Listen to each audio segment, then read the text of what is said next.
and welcome to the Wild Wild West podcast. My name is Richie Riche of the MHRT Network. Over that away, we have DZ repping his Los Angeles Chargers, his 3-1 Los Angeles Chargers, I might add. Down directly below, we have Jack Kenna repping his Las Vegas Raiders. And we're going to break down the AFC West for you today in terms of the games that we had over this past weekend. We're going to go into a bit of an in-depth breakdown of those games, how we did and how we wish we had done, depending on the outcomes and whatnot. And then we'll get right into a look ahead at the week ahead for each of our teams, including my Broncos versus the Eagles, which is going to be an interesting game to say the least. So, without further ado, we're going to go ahead and start off the show with DZ's Chargers, who is now at 3-1, went into the game at 3-0, and unfortunately had yet another injury occur. And DZ, over to you to break down all things Chargers, and we will get right into it. Well, it was a trap. It was a trap. It was, man, I hate when my team has to travel to the East Coast, especially for an early game. And I don't know if it was CBS's broadcast or what, but the team looked flat, right? There was all this hype and all this drama going on, especially with the Giants, this 0-3 Giants team. You know, Jackson Dart's getting the start, benching Russell Wilson, yada, yada, right? Well, it came to fruition for the Giants fans. Joe Alt, unfortunately, got taken out of this game. Not season ending, thank God. He got a high ankle sprain with like 7 snaps in, essentially. And it went downhill from there. You know, that O-line was already a mashup of backups and subpar starters. And that Giants defense, not as good as the Broncos, in my opinion, but right there. You know, I still really good. Like they're almost neck and neck, but I give the Broncos a little more edge. I like the way the Broncos D-line played a little more than the Giants, even though Dexter Lawrence, you know, spoiler alert, batted a pass down, intercepted it, and almost ran it back to the house. And if it wasn't for Justin tackling him, he would have scored a touchdown, a pick 6. And that's a massive human to be doing that anyways. Score was 21-18. It was a shot to try to come back, but you know, Justin's been getting dry humped for the last 2 weeks, up and down the field in these last 2 games. And that I stole that from Andrew of the Bolt Bros. I thought that was hilarious. He's been getting absolutely harassed. Like, I feel bad for the kid, man. This O-line is just garbage. And the fact that we're going into year 2 with the same offensive line coach, they can't pick up stunts. There's so many plays where they're just leaving guys unblocked. Abdul Carter running unblocked, you know, to Justin. Justin had 0 time. He had less than 2 seconds. Like, it was brutal. You know, they had to adjust, and they did adjust, and you know, go to the quick throwing, you know, game, and you know, that worked and that didn't work, and it you know, it was bad. Another thing, it's like the Chargers are like, they after the Bronco game, they like mimicked the Broncos some way, and defensively and offensively, they had I think it was 14 penalties for 109 yards in this game. The Giants only had 3. To me, that was weird because the Chargers, you know, they averaged 6 penalties a game this season, and they're not a heavily penalized team. You know, they're pretty disciplined team. To get that many penalties on the road is just bizarre to me. Some of these penalties were right. They're right calls. I was watching the game. I'm like, bonehead mistake. That's stupid. But 14, and then to the Giants have 3 when they averaged, 15 a game, and they only have 3 or 4, whatever it was. Like, give me a break, man. Oh well, right? Like, to me, it's like Vegas phoned in. That's what it's like. I'm a Raiders fan right now, but that's what it sounds like. Let's see. Jackson Dart didn't play special, but he had enough emotion to get the team going. Him and Scattaboo did their thing, man.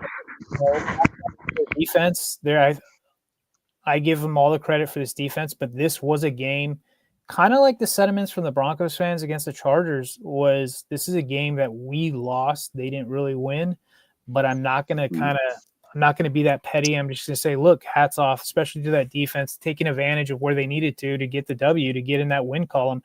And they probably saved their head coach's job, to be honest.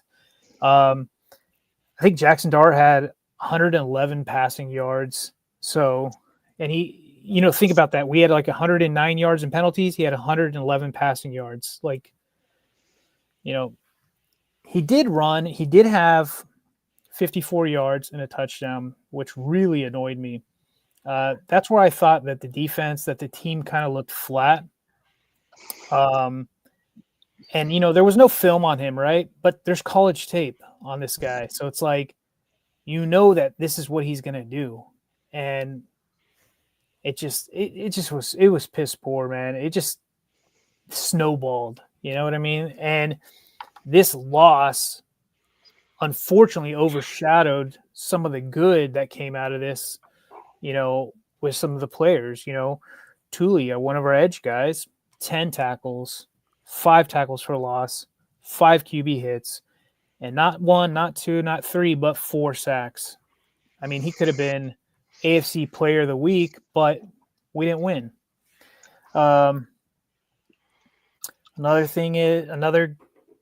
Justin Herbert's been pressured 46 of his dropbacks in the past 2 weeks. Giants pass rush had a win rate of 68%. That's cartoonish numbers. That's the highest it's been tracked. That's the highest percentage since this number has been tracked since 2017. I mean, let's see what else. Another guy I want to highlight is Omarion Hampton. Omarion Hampton has, unfortunately got overshadowed by this loss, but Omarion Hampton is the dude. He is the real effing deal. This guy, to me, he has been so far, and I know it's really short and it's kind of premature to say, but I'm getting like he has been the best Chargers rookie I've seen since probably LaDainian Tomlinson. But there's a glaring issue about it. They only had 12 design runs for this guy in this game, and the run was working at 11 point something yards a clip. It was really weird that they went away from it. He's the only player in the last 2 weeks with 120 plus scrimmage yards, a touchdown in the last 2 weeks. He went for 128 and a touchdown. He had one beautiful 54-yard run and had a really impressive, like super angry looking run that I think that one of the NFL guys, Kyle Brandt, gave him the angry run of the week or whatever it was. But he earned it. He was bowling people over. He's just he's got that mentality. He's got that size, and and it's impressive. The two teams that he's been successful against are two really solid defenses in the Denver Broncos and in the New York Giants. But also another guy, Quentin Johnson, man. This is Jekyll and Hyde, man. Can we talk about him a little bit? Like I don't understand. I'm still trying to figure this out. You and everybody else, man. Like I don't get it. The coaches obviously believed in him. The fans No, did not. But I mean, there's two things here that are obvious. Number one, he dropped weight for sure. He could. He is not the same size. What I think you're seeing is a young man that's building. He's growing. So I think what he's looking like is he's put on muscle. I think he put on more like he looks leaner. He just looks leaner. I yes, guess is what I'll say. Maybe he hasn't dropped weight per se, but he's definitely leaner in his frame and his look and that. Yeah, he's more cut. He's more chiseled out, leaner. Yeah. He actually he was like 8. I think he was like 8 for. God, I think I don't know, 8 for something, but he's 98 yards and a touchdown. 12.2 yards per catch. His hand, I've noticed with him, he's holding on to the ball this year. Yeah. I mean, he'll still drop. He's not a contested catch guy, though. That's still an issue. But look, not every wide receiver is, right?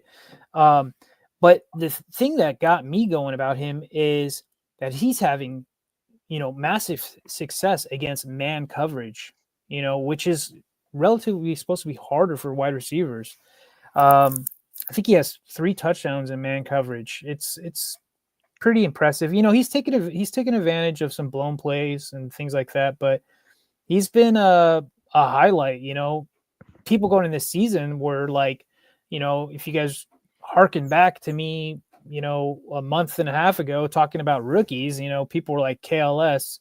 Well, KLS has been essentially a non-factor, and people were thinking that he was going to take QJ's job and Trey Harris was going to take his job. Well, QJ said, "Nah, hold my beer, man. Like I'm going to do this. This is me." And him and Omarion Hampton on the offense were the only guys doing anything.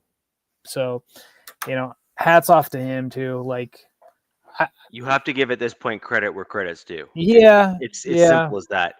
It was not a one-game fluke, right? Like sometimes you can get that one-game fluke at the beginning of the season, and then they kind of like revert back to the way they were, so to speak. It happens all the time. Like we've all seen it on all of our teams where we've had the flash in the pan guy that was like, "Oh, did he find? Oh no, never mind." We've all seen it. But QJ has strung these games together. Every game he has looked at the caliber that you would have hoped to have seen him last year and the year before. Yeah. You can forgive a bad rookie year, right? Like you can kind of forgive like the rookie, whiff, if you will. Yeah. I mean, you got your rookie season, which is now, it's kind of weird because now it's like everybody breaks out the rookie year. And then the second year is like, what happened? Where's this guy at? Well, he had last season, low key, I think he had like 700 or 800 yards and, he had a decent amount of touchdowns. I don't have them off the top of my head, but he wasn't clutch when Justin needed him to be. Too many drop passes and in points in the game where we needed those yards, things like that. Or he's coming up essentially clutch. I mean, credit to Justin, especially Sunday against the Giants, threw his gorgeous pass between a safety and a cornerback and got a touchdown. But pleasant surprise, man. He's bound to have a down game, whatever. But that's where you've got your vet and you got Ladd who need to pick it up, which low-key Ladd has not been having the greatest games. Mm-hmm. And I kind of think there's reasons for that. He did go down, I believe a week or two ago with a bicep injury, which I think is a shoulder thing. He's wearing some sort of sling. Maybe it's kinetic tape. I'm not sure, but he hasn't looked the same. So it's kind of weird, but this is the game, going into this week. This seems to be like a Ladd game for me. So hoping that he could kind of get a bounce back game, especially after last week where you're just watching his numbers drop. So there's that. But I will have to say, your boy Keenan Allen, what a job on third downs. He was clutch. I mean, they call him Third and Keenan, man. It's Third and Keenan for a reason. This guy is reverse age. He spent that 1 year in Chicago and, was essentially forgotten about. And, he's no spring chicken, but it's like this is like he comes back to LA and he's, hit the fountain of youth essentially. And him and Justin have a chemistry that's undeniable. And I think, we can get deeper into things where some fans are now concerned about the chemistry and the growth of our young wide receivers, our young weapons, due to his arrival, which I could see that and I get it, but there's still, what do we got? 13 more games left, right? So, but Justin was 23 for 41, 203, 1 touchdown, 2 interceptions. Very pedestrian, really bad game. He did what he did all he could do. He tried. Dexter Lawrence, man, made a hell of a play. Almost had a pick 6, and then the other one was a tip. Thibodeau and then the rookie they have there. I mean, I watched the game and it's like he was under duress. I mean, it's just that defensive front looks so good and so quick and so fast, and you had no time to do anything. It was a combination of a really good defensive front against a really piss poor offensive line. And I know in the background before the show, Richie was talking about like, hey, what can you do? You lose now 2 of your tackles, upper end tackles, right? And I don't think coaches really have a plan for losing one of their, especially your blind side, then they're bringing in a guy that you signed or you actually traded for, like a conditional 7th round pick from the Houston Texans and Austin Deculus. You're like, oh, hey, dude, you're going in and you're now going to be going against Burns and Thibodeau and all these guys. And he was essentially a matador, Ole, waving these guys through, really not a good job from him. And then the main culprit, who I think almost every Chargers fan at this point is sick and tired of seeing, is our center. And the love affair that this staff, front office, coaching have for Bradley Bozeman is just batshit crazy, in my opinion. This guy ranks 46th out of 46 centers. There's only 32 teams. You're telling me he's this bad? You guys just keep marching him out there every week expecting the same shit? It's a definition of insanity, in my opinion. It's bad, man. It's so bad. And then, I'm like, why aren't they playing RG James? He can't be that much worse. Come to find out today, per me, I'm the one who, Chris Rim for ESPN posted a picture of Mekhi Becton and Bradley Bozeman in non-contact injury jerseys. And I look and I see there's a third guy in a non-contact, and it's Andre James. And I'm like, wow. How the hell does this guy get hurt? He hasn't played. So somehow he's getting hurt, hitting his head in the pizza oven. The Bolt's got that big pizza oven. I don't know how he got hurt, but that's probably a reason why he hasn't started, because going into last week, Bradley Bozeman had a back injury. So whatever they did, shoot him up, whatever, to get him ready for that game, it showed, because he's piss poor. He's trash. I want him gone, and they extended him. So, and then Zion Johnson, here we go. He's our left guard. Both tackles that have gotten hurt, he's been right next to him, and he has driven players into that player next to him. You're telling, like, red flag should be going off. Like, this guy is a freaking idiot, man. Both times you're taking out he's pass blocking, boom, hitting his guy to the side, and there goes 2 knees. Now, the Slater one that happened in camp, they're saying it was a non-contact, right? Get that. But there's clips, put on your tinfoil hat. There's clips of him, pushing Khalil Mack into Slater. And then in this game, it was, I forget whoever it was, goes right into Joe Alt's knee. Luckily, it's not a knee. Luckily, it's not what happened to Colton Miller. It's a sprain. We don't know what grade it is. Per Harbaugh and per Joe Alt, there's no timetable. Supposedly, Joe Alt said he wanted to go back into the game, which is kind of impressive. I think that was adrenaline talking. I'm sure the next day it ballooned up. So, they probably did x-rays at MetLife.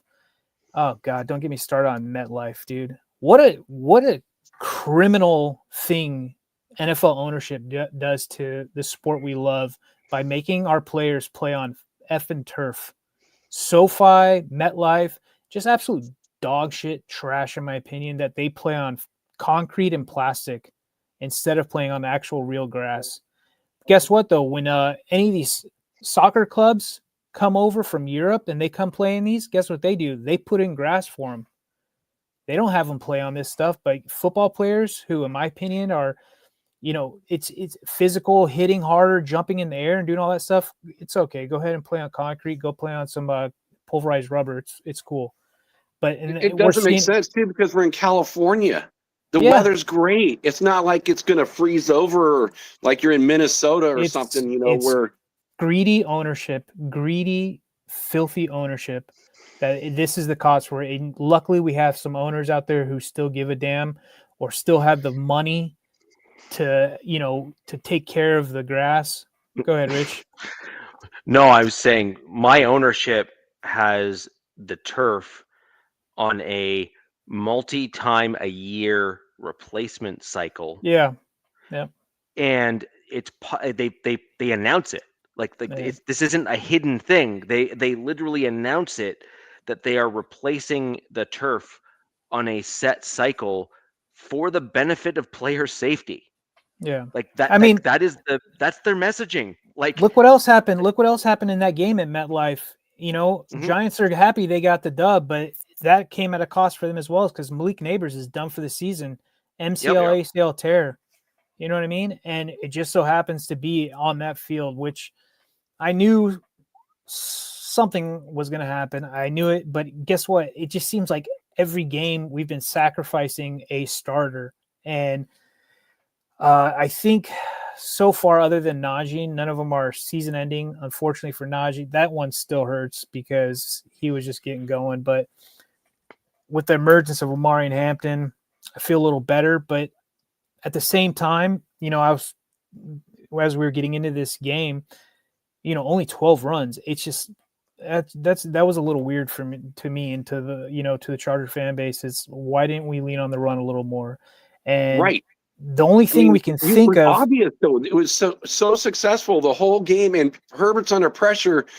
And when Hampton ran the ball, he's not just running the ball; he's running guys over. Yeah, he's breaking tackles. Watching the game, it didn't make any sense to me either. I was like, Richie, before you give your answer, my theory is that I think that they don't want to tax this guy.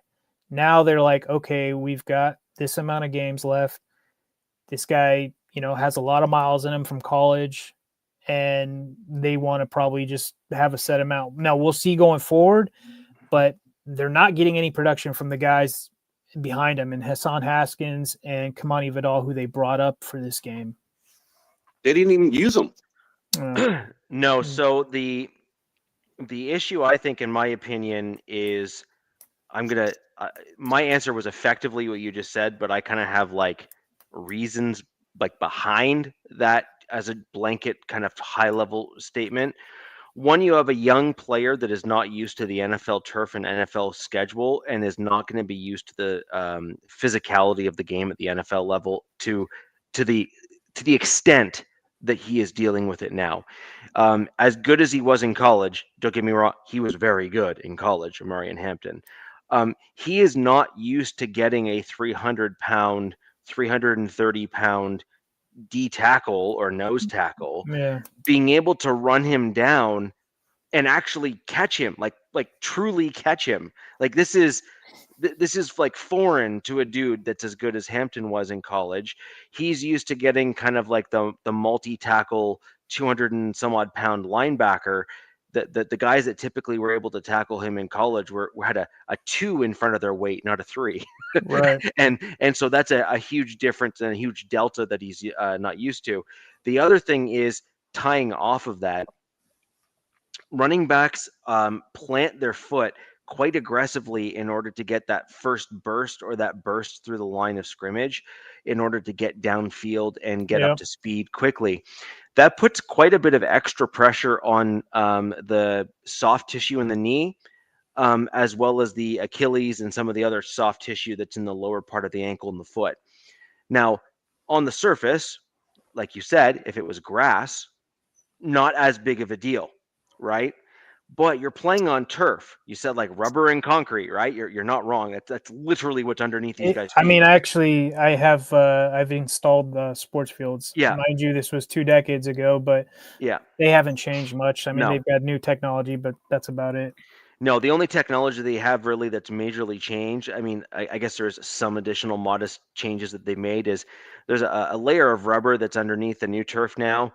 And then Yeah. the grass itself, they have been able to, with the emergence of some of these manufacturing technologies that have actually advanced quite a bit, they're able to intermix coloring more in the grass to make it look more realistic. Now, What? like, Go ahead. that's it. Like we're not talking like, And no, that was no, the same when I yeah. used to install these. They've just gotten better with the materials. Nobody wants to talk about, and here's a secret, people. Nobody wants to talk about that this pulverized rubber is cancerous. Nobody wants to talk about that stuff. Inhaling that stuff is not good for you. Mhm. Playing on that stuff with the sun on it, beating back onto you is not good for you. Nope. It's never good. And look, I installed this like I said, a couple decades ago. Did it for a while in sports fields and home backyards, and everybody wants to save water and all that stuff. When that sun gets on it, that stuff is hot as hell. It melts. It's nasty. It smells like people are like, "Oh, I'm gonna get it." It's gross. It's trash. I hated it. I hated every bit of it. But look, you got to do what you got to do Yeah. at the time. But look at your running back, though. He's a younger guy, not used to it. His body hasn't adapted. In order to adapt to playing on that kind of turf, he'd have to be doing. I don't know if it was you or if it was one of the sports doctors that I follow, was mentioning the exercises that you need to do on to play on turf to strengthen your soft tissue. So your Achilles, your MCL, your ACL, and I can't remember the other soft tissue that just like the ligaments and tendons, basically. Right. In order to strengthen them, the exercises need to be done for like 5 to 6 years. They need to be done every day, not just every once in a while, every day. And it needs to be on a fixed regimen. And the increments in terms of like what you see as an individual, in terms of how you feel and what you can do, the measurability of the progress that you're going for is like minuscule month over month. And so it becomes almost like why am I doing all of this? I'm not seeing like results, because as a young guy, and even at my age, I'm not that young, but I'm young enough, I can literally go for 2 months and start working out, and I will literally look like a different dude after 2 months. Like I will physically look larger. My body just wants to bulk. And so like I see immediate results through like standard workout and heavy lifting and stuff like that.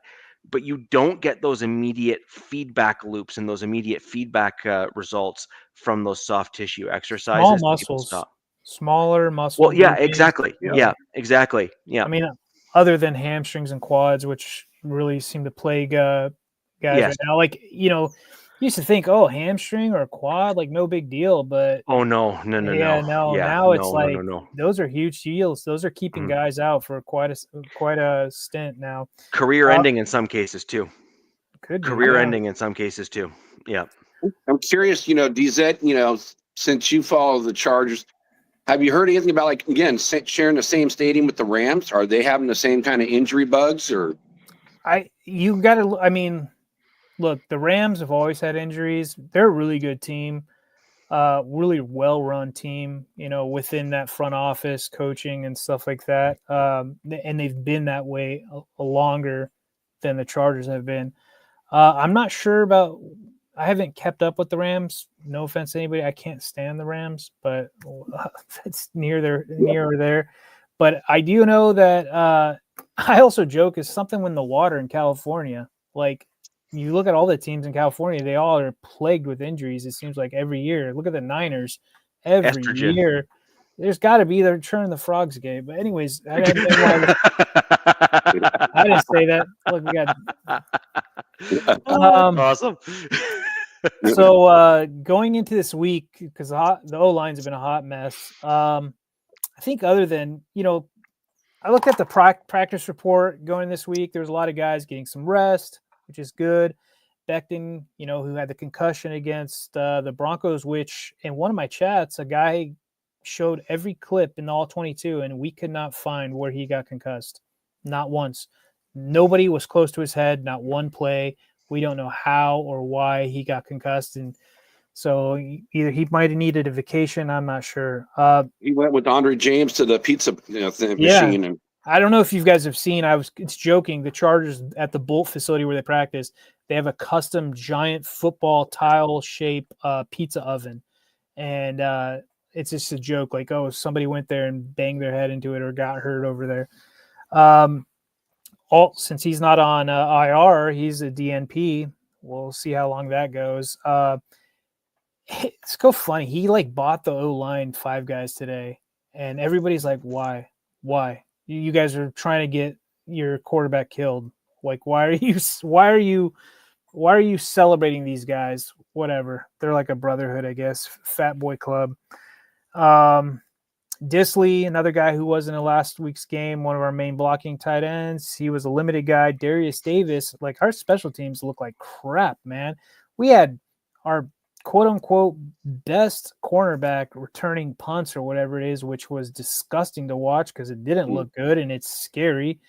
And so Darius Davis was he was a DNP because he banged his knees up against the Broncos. They did make some moves. They brought back a familiar face. We had this guy, a tackle, Foster Sorrell, a few seasons ago. Yep. He's bounced around some teams. He went to the Commanders. We signed them, I believe. I want to say we signed him off their practice squad or we signed him somehow, but he was with the Commanders this summer. He just got signed to the active roster. They also signed another offensive lineman, Michael Dunn, hasn't played in a game since 2022. Where they find these guys, I have no clue because I've never heard of them. And then they sign a cornerback, Isis Waxter, have no clue, didn't even bother looking into the guy. But both those linemen have connections to the Commanders, who we are playing this week, which I thought was kind of interesting. But to me, that sounds like they just need bodies, especially for camp, running practices, things like that, just getting looks. What they do this week will be interesting. Some people have, I guess some of the beat reporters said that they saw Jamari Sawyer, who, if you guys remember a few seasons ago, Rashawn Slater went down. Jamari Sawyer filled in at left tackle and did an admirable job, believe it or not. He played all right. Yeah. He played all right. So that might be a guy coming up this week that's playing left tackle, which will be interesting because they had him lose weight. He came in, he lost weight this year and has primarily been a swing, like your backup O lineman, not a swing tackle. So he's been playing right guard, especially with Becton out. So we'll see. But yeah, man, it was it's an ugly game. The creatine Caucasians got one over on us in New York, and yeah, whatever. And on to the Commanders in LA, and luckily it will be at home this time and not on the road. Yeah. So, I mean, I wasn't surprised that was a loss, but at the same time I was. Like, I mean, you predicted us to lose. I did, but I also said surprised. I wouldn't be surprised if I was wrong, right? It shouldn't have been a loss, in Yeah. my opinion. Like, I mean, you just had all going down, right? Like, that changed everything, it seems like. Because Justin's, once you speed up Justin's clock, you guys know, you guys have. He's done. He's done. He's done. It's no good. He'll settle down, but it's in spurts. His clock got sped up. He had no trust in this dude that he's only known for like 2 weeks, right? On his blind side. And then the penalties. You can't have that many penalties and expect to win. right? Like Richie knows. You know what I mean? Like it's just, yeah. It was an ugly game, and they should have won. They should be 4-0, but they're not. And look, whatever. They got to bounce back. They got to learn from it. They got to be better this week, and we'll see if they can do that against a pretty solid team. Yep. So we're going to move on to my Denver Broncos next, and we are going to discuss our win against the Cincinnati Bengals on this past faithful Monday. So we went into this at 1-2. The Bengals coming into this at 2-1.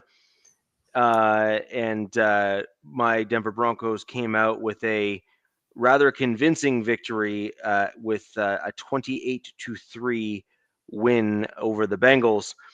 Now, while the score is certainly lopsided, and there's some stats which are obviously, we'll call it encouraging. Okay. Overall, I actually thought my team left far too much on the field and did not play this game the way that they should have. We did a phenomenal job in the first half and did exactly what you should have done against a Bengals team, but we absolutely failed miserably in the second half to truly kind of push away, leave no doubt. We allowed the game to linger a little bit too much in my eyes in the second half, and we didn't further push an element of our game that has been a challenge this year so far this season, which is the run game in the second half, as much as we did in the first. Now, a couple things in terms of honorable mentions and things that need to be brought up in terms of play and all that sort of thing. First things first, J.K. Dobbins breaking a streak of my Denver Broncos of 37 straight games without a 100-yard rusher. It's wild. The last 100-yard rusher the my Denver Broncos had on our team was Latavius Murray, and this was in, if I'm not mistaken, Javonte Williams' sophomore year in the NFL, so year 2. And wasn't Latavius like 30 something? Like 30? And yeah, Latavius was absolutely. It's got to be a long time ago. Yeah. So that was certainly the back end of his career. Basically, it's been several years now for my Denver Broncos where we have had that 100-yard rusher on our team. And J.K. Dobbins really did a masterful job showing vision, pass protection, understanding when to really push and when to kind of just, let the initial play, end up being what it needs to be.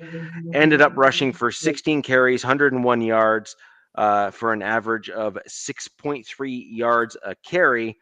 So again, unbelievably productive as a back for my team.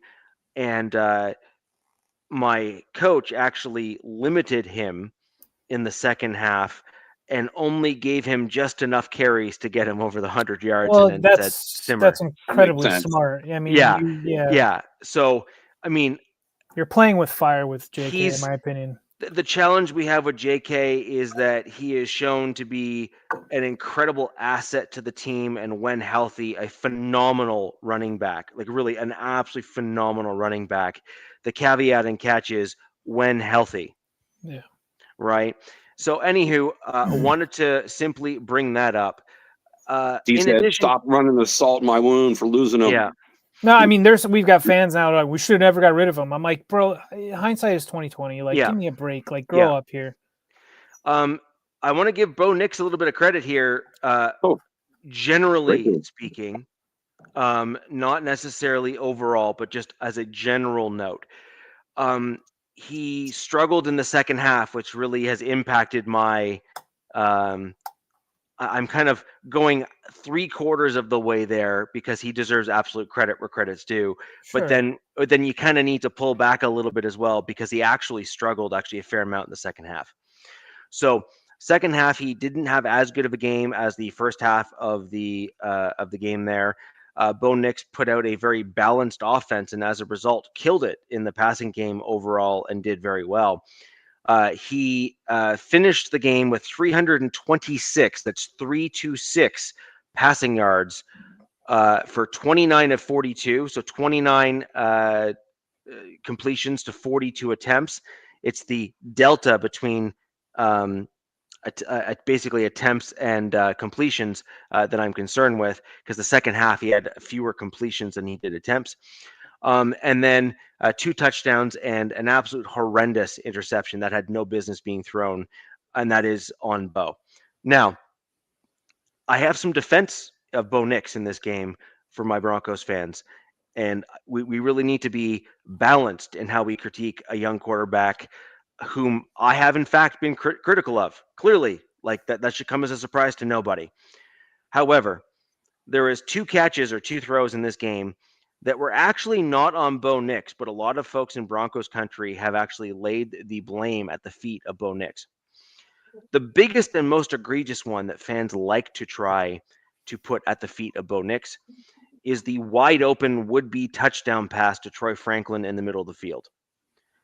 Now, I'm going to lay out a percentage in terms of where the blame lies.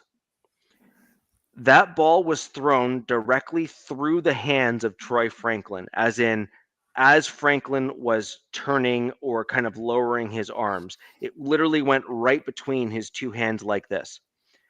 As an NFL wide receiver, that is a catchable ball. And not only is it catchable, you ain't getting anything better than that in the NFL. He didn't even have to stretch his hands out or arms out or do any acrobatics or any of that kind of stuff.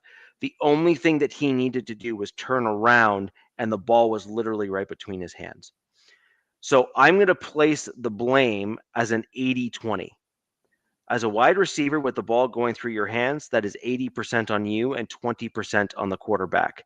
The only blame that I'm putting on Bo Nix, rather, in this particular play here, is he didn't throw the ball so Troy could catch it fully in stride.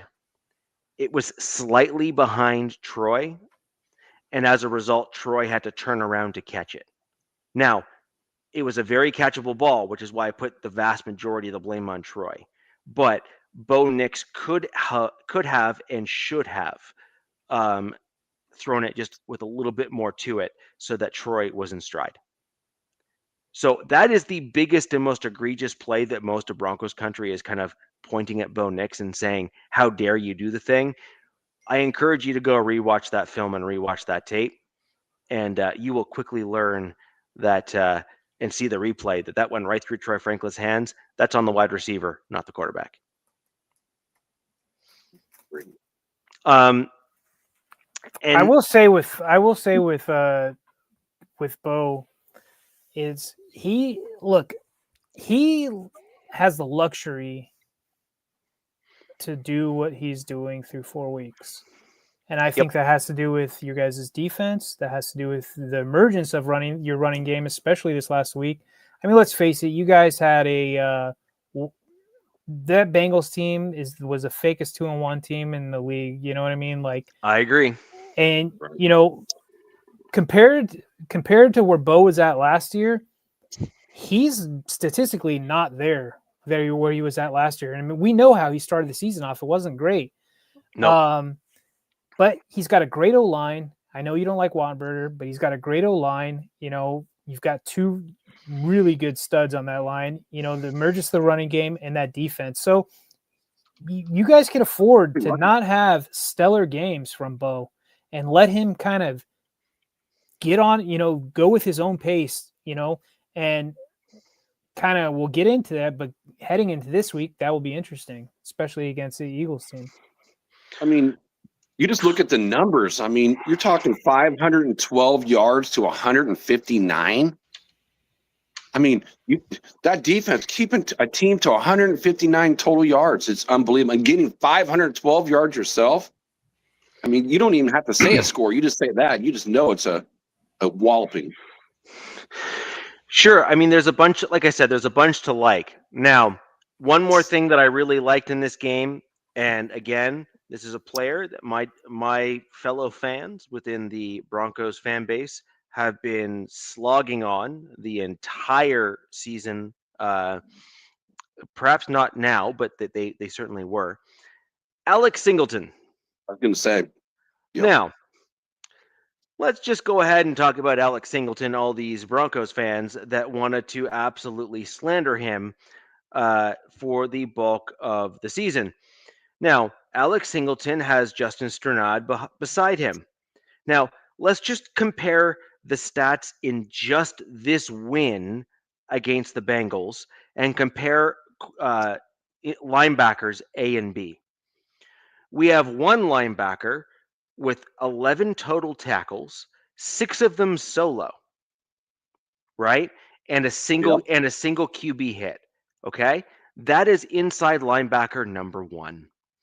Inside linebacker number 2 had 3 total tackles, 1 of them solo, and 0 quarterback hits. Now, the 11 total, 6 solo, and 1 QB hits was obviously Alex Singleton, and he deserves absolute credit where credit's due. In addition to his 11 total tackles, 6 of them solo, the next closest defensive player on my team with a tackle count, just raw tackle count, both joint and solo, was Jaquan McMillan, our nickel cornerback, with 4. Alex Singleton 11, cornerback with 4. And then we have an outside linebacker, and Nick Benito with 3. And then the other inside linebacker with 3 in Justin Strnad. Now, we have 2 dudes that play side by side, Singleton with 11, Strnad with 3. Can we please just appease me for right now? Look at those raw numbers and let's just be honest. Strnad needs to go, and we need another linebacker to step into his place who can do more than he can, whether or not that is Corene Reed or any other, Lavelle Bailey. Like, we just need to pick another inside linebacker that we believe, frankly, in my opinion, any of those 2 would probably be an upgrade.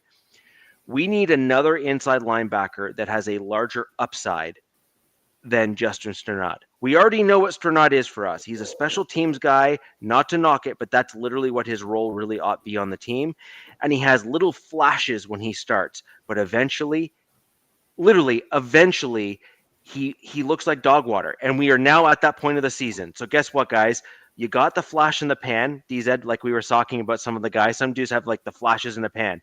We got our flash in the pan. He had like a game that he looked really good in. Cool. We got what we needed from him. Now he needs to ride the bench, come on for special teams, and let's have a real dude step in to actually play the inside linebacker position. We need to just stop it. When are you going to get that one linebacker, that you guys got from the Niners? When's he supposed to come back? I don't know. If he can figure out how not to get himself hurt, that'd be lovely. The dude seems to really like the nurse in the hospital because he's constantly hurt. Right. But you never know. But at the same time, he's being paid to play football, not play. Where'd he come from, Richie? What state did he come from? Tinfoil hat. Well, you already know my feelings on that one. And we already know the answer on that one. He was supposed to actually be a guy that was going to help correct kind of the secondary coverage linebacker, as well as the type of guy that I was referring to earlier in my little rant there, of another tackling machine, another dude that could just rip around the field and do all the things. I mean, right now a stiff wind sends the guy to the sideline and eventually onto IR. So, I mean, I don't think it's going to work out, but we have other options is my point. We have Lavelle Bailey and we have Corene Reed. And I think and we also have Turner as well, Jordan Turner, who was like an absolute standout, like Corene Reed was in preseason. Let's start getting these guys properly developed and inside linebackers on our team so we can start progressing in that regard. Now, those are the positives. we need to talk about Wattenberg. Your favorite guy. Yep. He not only was he trash, he was literally a burning dumpster fire in this game. Like it was objectively bad. Like and not just because I'm not a huge fan of him, but he was objectively bad. It was either 4 or 5 penalties. I have to look up what his penalty yards were in this. If one of you guys can do that in chat and leave that down below, that'd be great. I want to say the dude had 4 penalties for like 50 yards or 55 yards, but if we can confirm, that would be great. Something Holding? in that. Was he just holding a lot or what? He had 2 ineligible downfields. He had 1 false start, and then he had maybe holding, but I mean, All honestly, starting as a center is that's asinine because so he's Think either of bobbing his all he's the head. AFC West. he's the one driving the play. Yeah. Like that is pretty sad, right? So again, look at this from a holistic perspective. We also saw him be the root cause of pressures up the middle, as well as a lot of plays that did not work out the way that they ought to have because he was allowing pressures right up the gut. To the credit of some of the members of the MHRT network, they did get a stat which I thought was really interesting. We looked at our stats for this particular season and looked at pressures in terms of Bo Nix's sacks and pressures and all that sort of thing.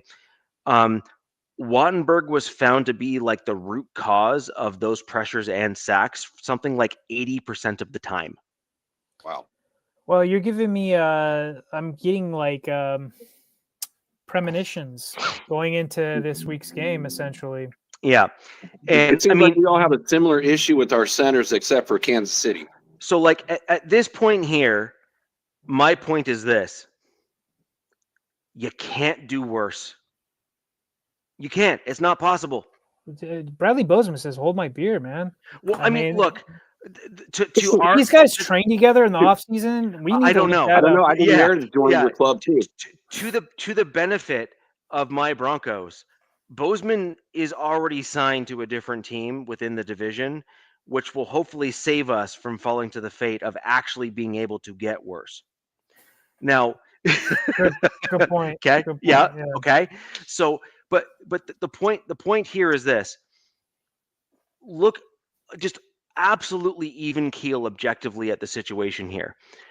My Denver Broncos, up until this past game, absolutely struggled to run the ball. The stats show, and let's be honest, as a fanalist, I don't really care who you are. Like, you do not have access to the level of detail because you just simply don't have the resources to match what NFL teams have. So if we can see it clearly based on our film analysis and what we have at our disposal, there is no excuse for our teams to not be able to assess and analyze the same thing. I'm sorry. There's just no way. And what I would like to see from my Denver Broncos is we need to move on. We need to move on from Wattenberg quick, and we need to move on to Alex Forsyth.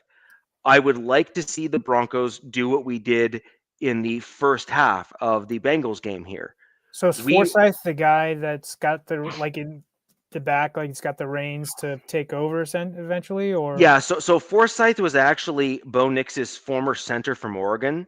Okay, and Forsyth is actually a better fit for the outside zone blocking scheme that the Denver Broncos are now running as part of their just overall run and pass pro scheme that we are seeing. So Wattenberg must be like a money thing then, or something. He's on his rookie deal. He's on his doesn't rookie make any deal. sense, though. Well, I mean, this is another thing. thing. Bo would go up to the coach, go, "Hey, Sean, give me my center. Give me the guy I played college football with. I'm comfortable with him." So I do want to have at least a relatively balanced take on this to show that it's not like I'm just slamming on a guy for the sake of slamming on a guy. To Wattenberg's credit, he looked like absolute crap. I mean crap in his first year. The guy looked like he was a wet paper bag trying to block for a quarterback, and it was truly that awful. However, to Wattenberg's credit, you saw an absolute massive leap forward from year 1 to year 2. Year 2, by the way, for Wattenberg was last year. This year is year 3 for him. The problem is we saw a leap, and now we're seeing a plateau, perhaps even a slight regression. And so the kicker here is, does he fit an outside zone blocking scheme, yes or no? My comment is no, I don't think he does. I do not believe Wattenberg fits an outside zone blocking scheme. Will he make a reasonable backup center for the remainder of this year? Yep. Do I think he can work out well in like an inside or power for another team with some additional coaching? Probably. But he was never a good run blocker. He was always much better as a pass pro.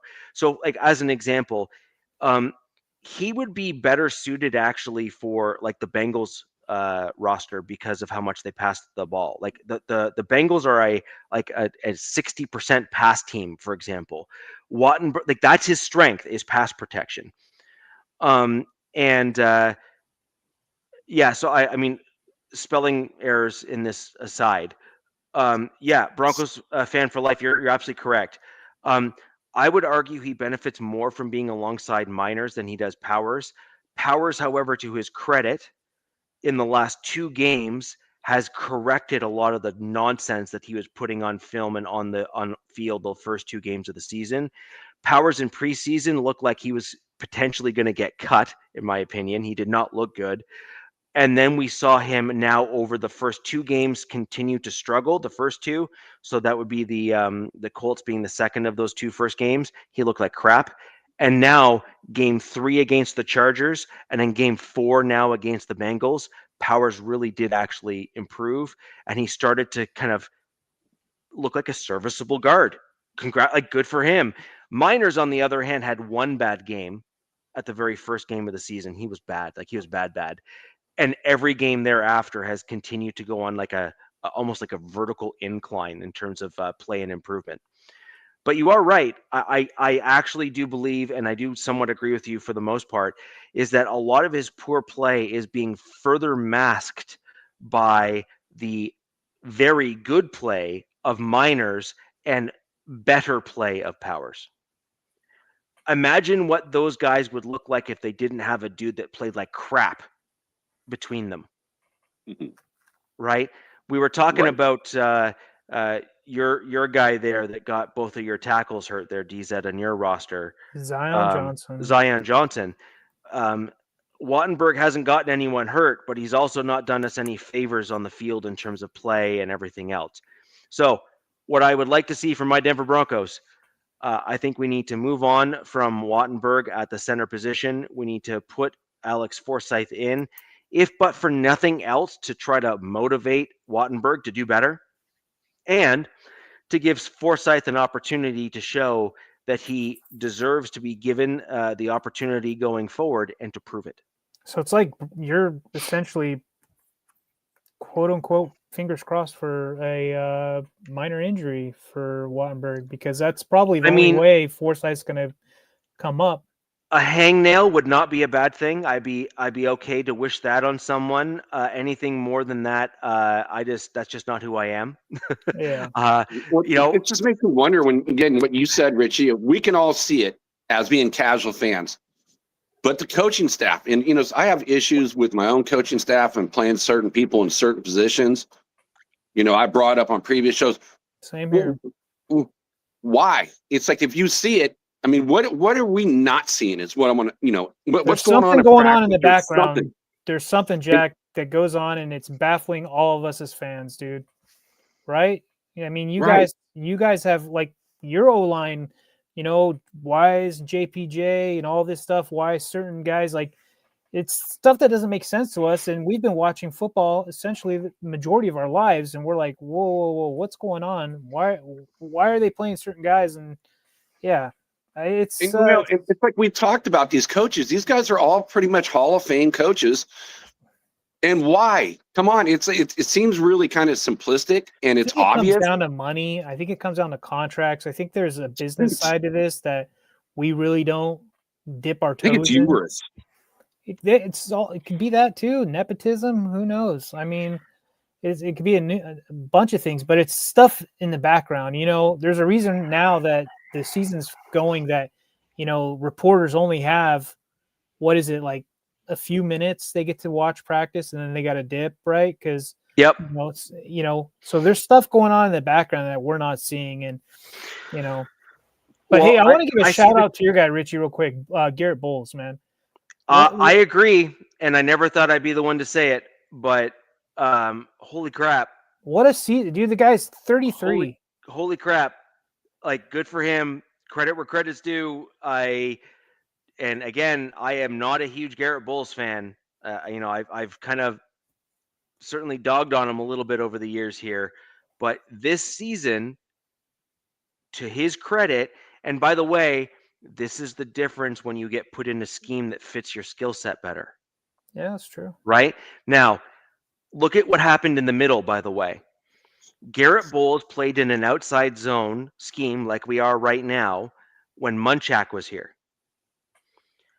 Garrett Bowles statistically had one of his better seasons that year in an outside zone. So it's a combination of being nimble, but then also like doing the right thing, right? Yeah. Then he kind of played a bunch of like mixed inside zone power blends, you know, with the coaches in the middle, and did not look good.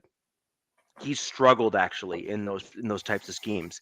Now we've moved back to an outside zone scheme, and Bowles is now statistically either having his best season of his career or darn close.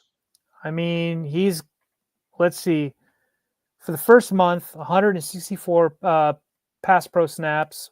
He's only allowed 4 pressures, 0 sacks, 2.4% pressure rate allowed, 91.9 pass pro effectiveness grades. Wow. Yep. Top. It's the top in O-line and all number football one right number now. one. Yeah. He's 33. So I guess just milk it for as long as you can. I mean, he's found a fountain of youth, you know, this year. So, you know, ride it till the wheels fall off. I'd say. I agree. And like I said, I never thought that I would be heaping praise on Garrett, but to his credit this year, it is undeniable. This is no longer one of those scenarios that I keep on saying from the years past where he was getting away with holds simply because they just weren't calling them. He's objectively actually putting himself in positions to make the right block in this new scheme. And so credit where credit's due. Good for him. Right? Good for him. Like, you know, it's congratulations. You have elevated your game because you've now been put in a system that works better for you. And it's undeniable at this point, given the fact that we have a sample size of 4 and we're going into week 5. And I think sometimes we can be, you know, down on guys and we will, you know, and negativity sells these days, but I like highlighting guys. You know, Garrett Bowles isn't on my team. Like, why should I care? But, you know, it's something that I saw that I was like, that's pretty damn impressive. Yep. So I like giving shout outs to players that are doing good things, that are exceeding on the field, especially in my division, which sucks, but you know, it is what it is. I'm not a complete dickhead, so there's that. And just as an aside, Nick Bonito is currently still within the top 5 of sacks in the NFL as well. There's another guy on your guy. I think it's Cooper. Well, you guys lead the whole league in sacks. Yeah. Hey, what's up, Conan? Cooper has been. I think I've got something for him. Fastest average get off 0.69 seconds. Insane. Absolutely freaking nuts. Hold on. Wait for it. What round pick was he? I don't know. You tell me. 7th. That's wow. Yeah. So what a steal. 0.69. That's less than a second. That's his get off. That's psycho. That's like he's got. What is that? What do people take other than the forbidden snow? Anyways, but that's his edge partner, Nick Bonito, is tied for second at 0.72. Like, come on, man. It's just unfair. You hike that ball, you got guys that are still getting out of their stance, and these dudes are right in their face. It's just, I don't know. Did you see Cooper's get off on the one sack in that game on the Bengals? Even the announcers were like, that is, I think the word they used was unfair. I mean, it is, man. Like, and that you guys played a team that has not been known to have a good O-line at all for a long time. There's a reason why Homeboy's in there, not Burrow. And that guy had to have been like coming into this game, like watching film, going, just like on the phone, making sure, hey, honey, how's our health insurance? Like, how's our, like, just in case I don't come home, like, because, yeah, dude, like, I low-key felt bad for that guy, Yeah. And it doesn't matter that you have probably one of the best wide receiver duos in the league in the last 5 years. It doesn't matter if you can't get the ball to him. You know what I mean? Like, right. And then again, just one other guy I'm going to call into my team before we kind of move on onwards and upwards. Actually, I'm going to give like 2 quick shout outs. Cortland Sutton, I was not overly fond of that we signed him to a contract. I do need to give the guy credit where credit's due. He has absolutely been clutch for my team and has continued to do the right thing. However, we've had a couple moments where he's kind of fell off and kind of not done what you expect from a number one or WR wide receiver one. But for the most part, overall, like everything all considered, he's done quite well. And then I also want to give like just a small shout out to Nate Atkins. He's now come back from short-term IR. He played in his first game, this game against the Bengals. I think Broncos fans need to go back and re-watch the blocking for our runs that we saw in today's in Monday night's game. Nate Atkins was certainly a major reason why the run game got going again. It is refreshing to have a truly competent blocker in the game for my Denver Broncos at the tight end position, and also a guy that has the ability to pass catch when required as well. He's basically an upgrade over Troutman and a younger version of Troutman. And frankly, I think the long-term plan is Troutman will be shown the door and Atkins will fill that like journeyman tight end role for my Denver Broncos. I think he's that guy. The least sexy job in it's literally it is the kind of the grit on the team. He's the guy that sets the tone. But you're absolutely right. Like, he's not making the sexy catches. He's not doing the awesome things where people are like, "Way to go, buddy." He's the guy that just makes. Usually, your average fan's like, "Who the fuck is that guy? Who's Atkins? Yeah, who's Atkins? Who's that guy? Who just got the ball for 2 yards?" Something like that. But yeah. And I do want to make just one general comment. So on Tuesday night show on the MHRT network, I was brought up for my comments about run blocking versus pass protection for an offensive center and an offensive lineman. Generally speaking, I maintain that as a run blocker, that is a mental mindset that cannot be taught. It is just something that you either have or you don't have. And even if you want to maul the guy in front of you, there's a certain extra that you have to have within your genetics, both in terms of strength and willpower, that most guys just simply don't have. And it's something that simply cannot be taught. If you like an example to compare of what I'm about to say versus what we're seeing on field, let's look at Wattenberg, for example. He has truly struggled with run blocking, literally run blocking. Can't move a guy off the ball, doesn't have that willpower, doesn't have that extra oomph to him.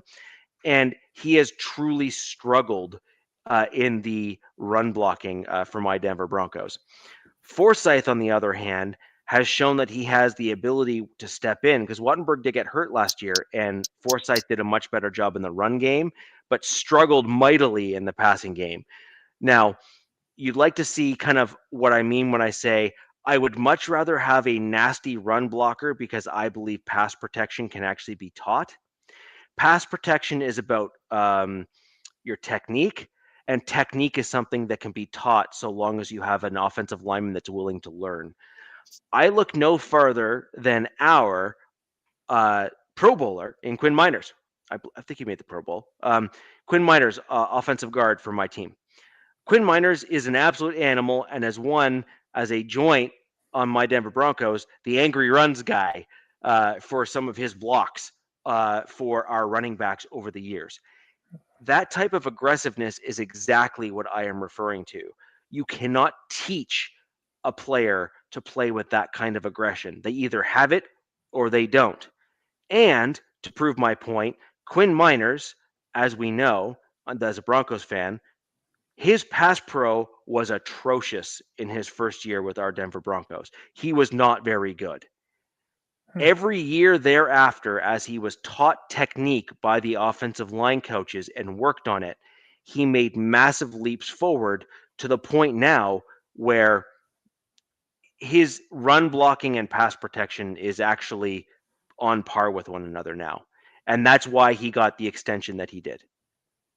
So that's what I mean when I say I would much rather, and frankly, teams like the Denver Broncos would much rather sign a guy that can run block like Miners can rather than keep a guy long term who can't run block, aka Wattenberg. That's what I mean by it, and I stand by that. And frankly, our Denver Broncos have already shown us that they agree with me. So I just wanted to kind of put that I agree, and I disagree with you. You want that nastiness, that run offensive line. That's like a JPJ. I mean, it's in his DNA. But and where I can say I kind of disagree, kind of going like what you talked about with Wattenberg, like your center. Like for the Raiders, they have the same kind of issue like you guys have with their center. He's a kind of more of a tactician versus a strength guy, and I just see him getting pushed back. But you got to have at least enough size to where you can, play well.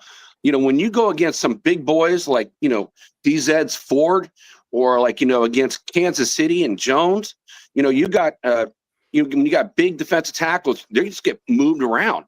You may be decent enough in pass blocking, but if you don't have the frame for it, all the technical stuff can be great, but it just doesn't always work. But I do agree. I do like the fact that where you get someone who's just got that nastiness in them. Yeah, but the nastiness is required in order to run block because you have to have the willpower at your disposal, or the they always used to say, what was it, Spinal Tap, crank it to 11. You have to have that extra gear or the extra mentality that most other guys don't have to say, I will not lose this blocking assignment. I will not allow this guy to push me backwards. I will not allow myself to not win. And so many guys just simply don't have it. Also, real quick, Raider Shield family, last time I was in the States, dude in Buffalo said my country, referring to the United States. Does that mean he owns that country? And come on now, like, miss me with that nonsense. I think Nav is dipped into the Colorado Kool-Aids. So there's that. So kind of a caveat to run blocking. It's a mentality. Anybody who's played football, you got to have the will to do it. But, there's technique in that too, because there's levels in run blocking. You got to shed guys. We've seen some of these highlight plays. You're seeing an O-lineman not get one block, but get two. Damn right. There you go. But, there's levels to it. So there's technique involved as well. He spoke good. It's just you've got also dudes on the other side, defenders. I mean, to be a defender, you got to be kind of a little bit crazy. You got to be a little psycho. So you're equally going against, two crazy people. So there's that, man. That's what I'm saying, right? It's no different in say like a boxing ring or in martial arts or in UFC or football or rugby or any of these other very high contact sports that are like almost like physical combat style, where you're always going against another dude that's pretty crazy. I mean, like, you're playing a sport where you have a reasonable outcome of ending up in a hospital bed at the end of the night, right? Like it's a Right. reasonable outcome. It is not an abnormal thing. and so in order to win those battles and in order to come out victorious and actually, do what you need to do, you kind of need to have that mental mindset. And that is not something that comes from sitting in a film room per se. You have to have that extra oomph. And that comes from you, not from a coach, is my point. And So he said, you're right. They still run zone a lot in college. But Right. in NFL, there's still teams that do primarily zone, but it's kind of more of a zone hybrid now, is what they Yep. kind of mess around with. Yep. A lot of It's not outside zone too. It's not a pure outside zone. There's some additional elements to it.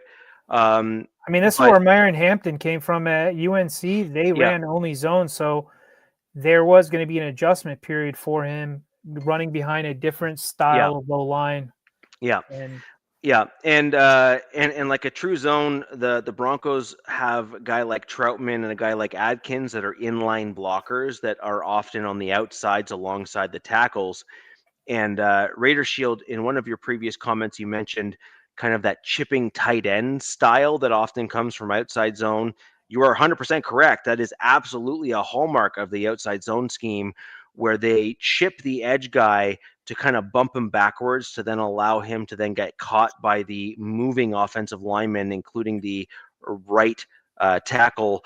And then as the line moves, the blocking assignments kind of get passed along. But you do see the chipping tight ends and or chipping running backs in the pure or like a purer style of the outside zone. And you did see quite a bit of that with my Denver Broncos when we played the Bengals, if you go back and watch the tape. So it is a hybrid in some sense because it's not a pure outside zone on some plays, but certainly I would argue a reasonable percentage of what we saw against the Bengals was your classic or prototypical outside zone blocking scheme, where you saw the totality or the total movement of the line, which is what you expect to see in the outside zone. before we get to Jack, just one more question. Are you? I know it's kind of crazy to say. Are you concerned at all with your secondary? Like, or are you just like they're not? Did we hype them up too much, or are they just? You know what I mean? So what my issue actually with the secondary is, it's not so much the secondary itself. It's my actually issue is with the interior D line, not the edges. I think the edges are doing actually a rather admirable job, given So that you're seeing too much stepping up in the pocket. Yes. So my issue is we're seeing the Velociraptor move eventually get there from time to time, and that's why we have the sacks we do. It also helps the fact that they're absolutely freaking like track stars. Yeah. Like, as we just literally, they're number 1 and number 2 in the league in terms of get off speed, and that certainly helps a lot in terms of allowing that to work for them. But the problem is that you ultimately need the middle three or the center portion of your D line in order to win their assignments and break through to the backfield, to collapse the pocket interior, so you can't have the push out that happens with that that natural pocket that you see, where you get that kind of semicircle, or the U that eventually forms in that perfect pocket that you look for. You can't allow that to form. And my Denver Broncos on the interior of the D line have not always been able to this season collapse that interior of the offensive line, allowing the quarterback to hold on to the ball and just simply kind of bob. Unless they go against the Los Angeles Chargers, but other than that, yeah. Well, I mean, we did collapse the pocket reasonably well there, but even then, our interior were not the ones that were getting home. It was our edge rushers, and even against Alt, we were beating him. He had one where he's like, what the hell just happened? He was like confused on how he got beat so bad, right? Yeah. And so the thing is our edges are the ones that have typically been winning those battles. The interior has actually struggled a little bit for my Denver Broncos, and I remain consistent. I mean, if nothing else, I will remain consistent here. From the get-go in the draft and even last year, I want a dude that's in the 320 range to 330 range in the interior of the D line that can also rush the passer and then also naturally can stop the run. You need that. It is a requirement, and we just don't have that on our team right now. I've said this. I said this. There was a space on X I was doing the other night with some guys, and Jack, you mentioned Puna Ford because he's with the Rams now, but I know you meant somebody else. But we have who's the guy that they Tier Tart? Is the Tart? Yeah, that's I guess who I'm thinking of because he played well. He's been playing like a stud all season. He's a wrecking ball. But I have a theory that they said, "Hey, come here, man." He had some infield or on field and off field issues at some of his previous stops. I think Tennessee, Miami, or wherever. But there's a combination. We got like 3 dudes: Deshaun Hand, Caldwell, and Tart. But I think with Tart is fans are like, we need to re-sign this dude. They could very much do the same thing they did with Puna and be like, we'll just let this guy walk. We'll get you paid. Come here and we'll get you paid. But, that'd be a guy, Richie, in the offseason. If he becomes available in free agency, I could totally see your Broncos being all over because he's a dude. He is a real dude. Like, he's been a pleasant surprise this season. And I will say your boy Hand also, he looked good, against New York. So, yeah, you guys have definitely made some changes, and I got your team like on defense wise. I think you're like number 3 in the NFL right now. I think they're doing well in points again. Unfortunately, those interceptions really kind of screwed their stats probably because both times they were brought down to the 5-yard line. So what are you going to do, right? I think you hold them to 3 and a touchdown. I think 1 became a touchdown. But yeah, they're doing really good.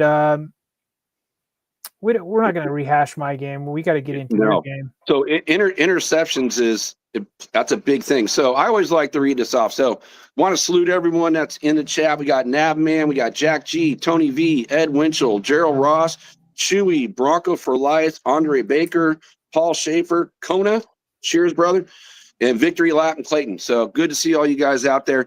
Yeah, turnovers is a major thing. Just, going to my game, the Raiders played the Bears, and I was pretty darn close to my score prediction. I had it 24-23 Raiders. It was actually 25-24 Bears. Wow, Jack. That was almost dead nuts. But the whole thing is, it's like this team actually broke out of its shell. I mean, on all 3 phases, we did absolutely horrible against the Commanders in all 3 phases. And the Raiders this time, all 3 phases looked good. I mean, for the first time this year, I can actually say the offensive line looked good. I mean, they gave up only 3 pressures, 0 sacks. Oh, wow. And from an offensive line like this, yeah, it's like I wasn't expecting it. And, when you talked about injuries, it was the third to the last play. I'm going to kind of, I'm going to circle back on. But on this, with the third to the last play, that's when we lost our guy in Colton Miller. I mean, he was been our best offensive line this whole year. Just stout, week in, week out. You just know he's a rock. And he went down with the same thing. We thought it was a high ankle sprain. It is. And he also fractured his ankle. So he's on IR. Who knows when he's going to come back?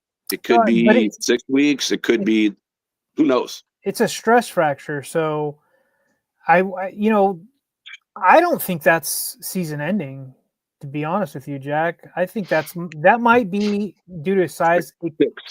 I think I'm thinking 6 weeks. Mm-hmm.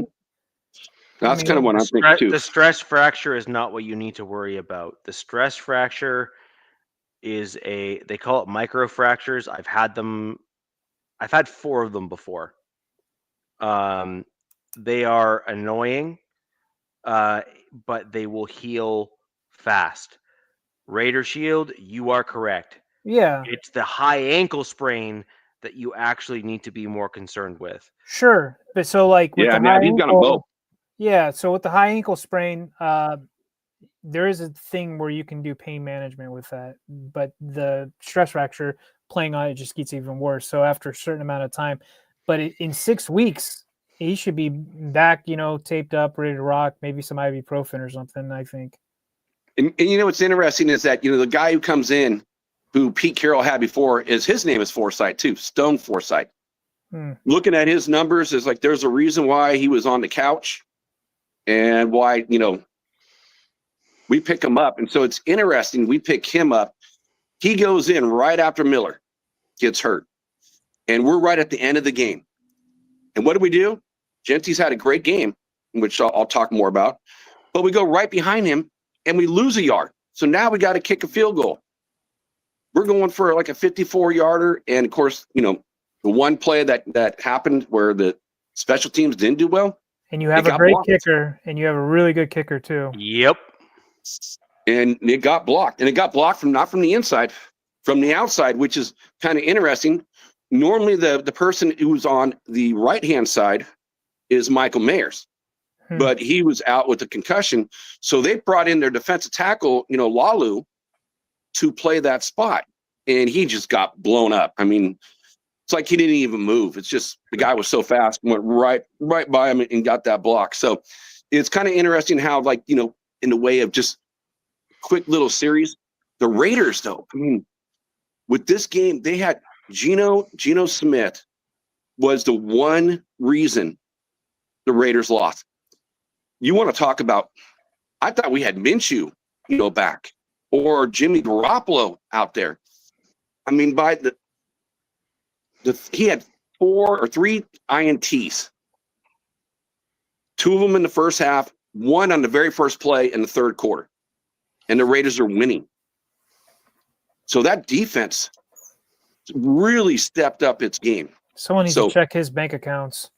Oh, Geno even knows it. I mean, I don't want to hear it, because that's what quarterbacks say. Hey, it's on me, blah blah blah. He had just as many passing yards as when you guys played against New York, and they didn't really throw the ball. They ran the ball a lot more. So what? 117 yards, exactly what again. The New York Giants had for their quarterback, their rookie quarterback. Yeah, it was like 111. Yeah, something like that. 111. Yeah. He had 54 yards rushing.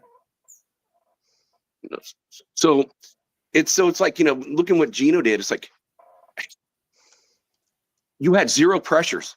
All the other games, everyone's putting pressure on you. The offensive line does their job. 0 sacks. And you're making bonehead throws. I mean, just god-awful throws. Behind people, short. I mean, he was definitely not in his rhythm.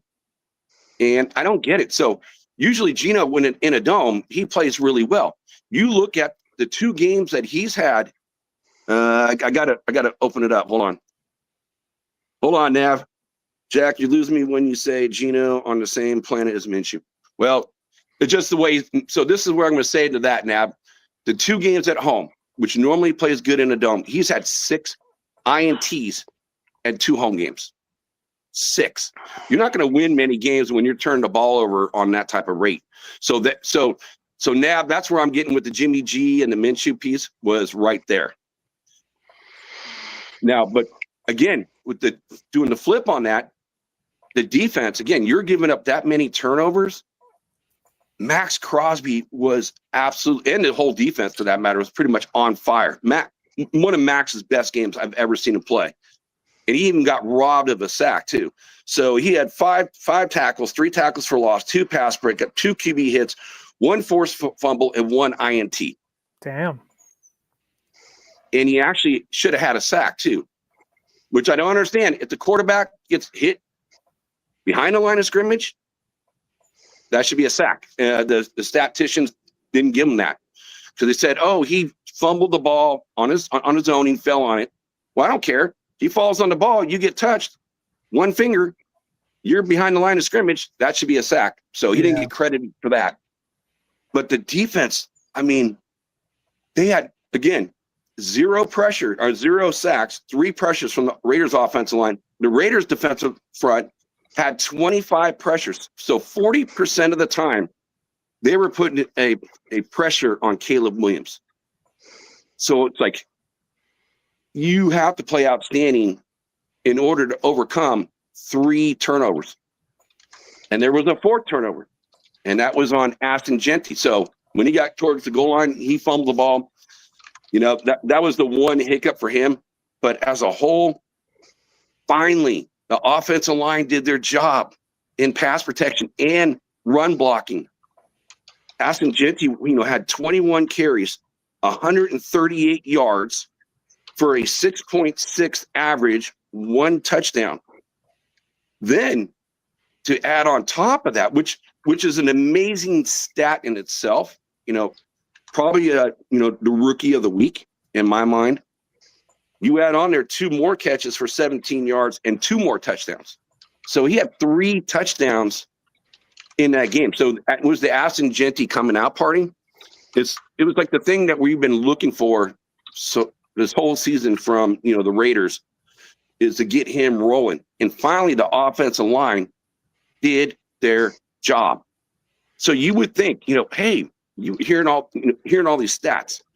Again, you take away, if you were to minus the Geno interceptions, if I didn't even bring them up and I started just talking about this, it sounds like it should be a blowout.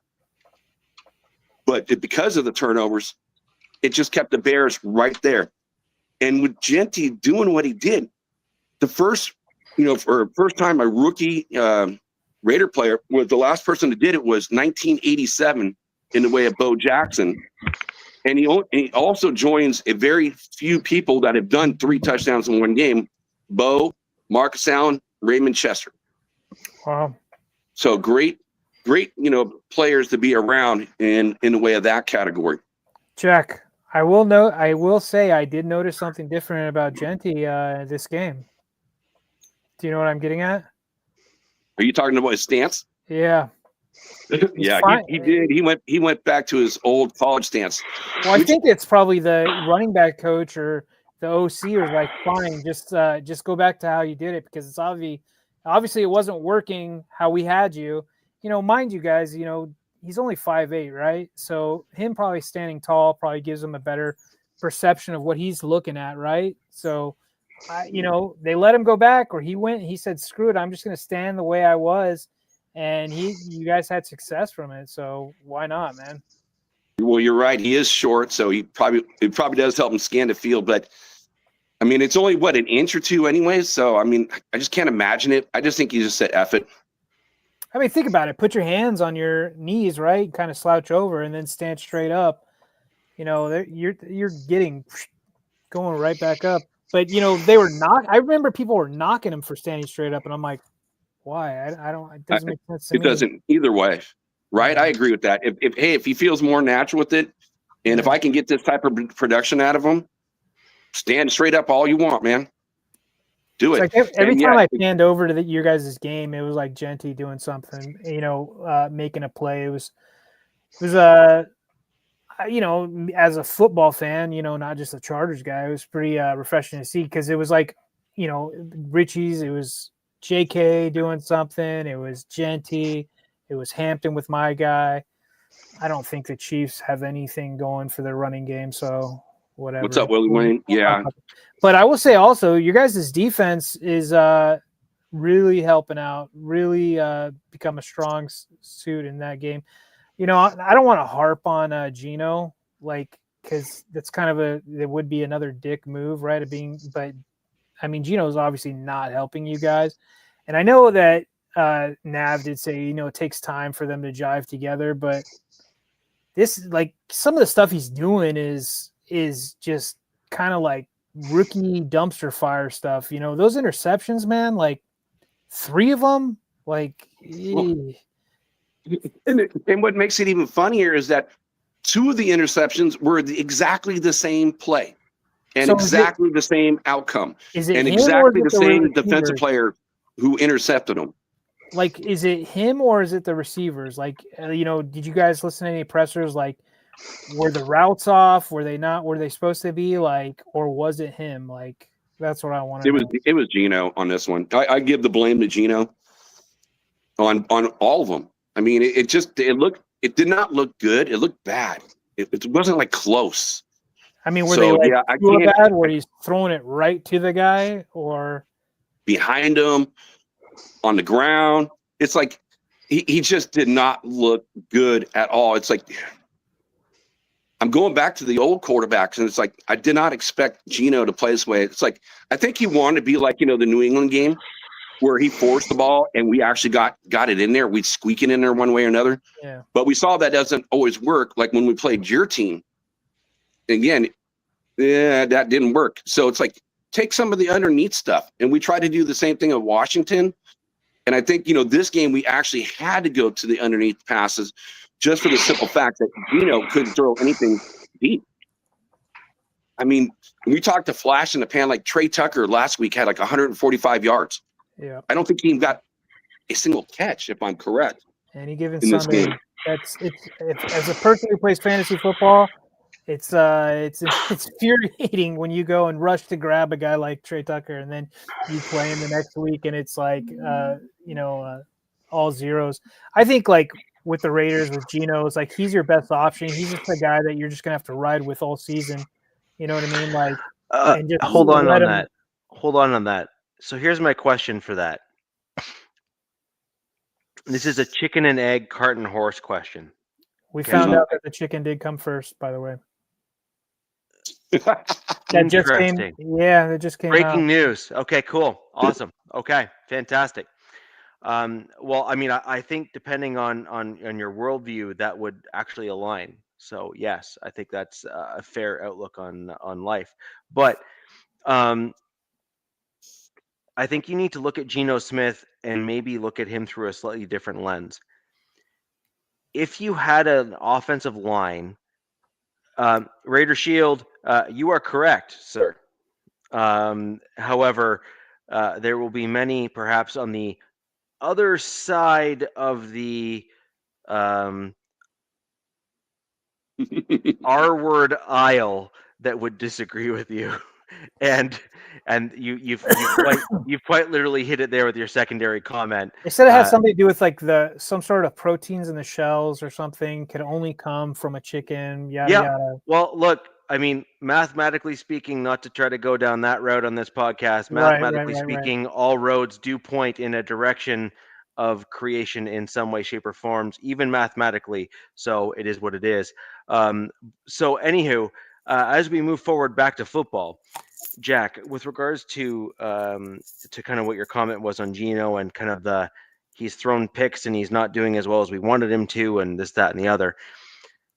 I would caution you a little bit on that, just because when you have an offensive line that is better suited for the scheme that you're trying to run, and frankly is just better overall, just like as a general statement, you can make a quarterback that looks subpar look awesome.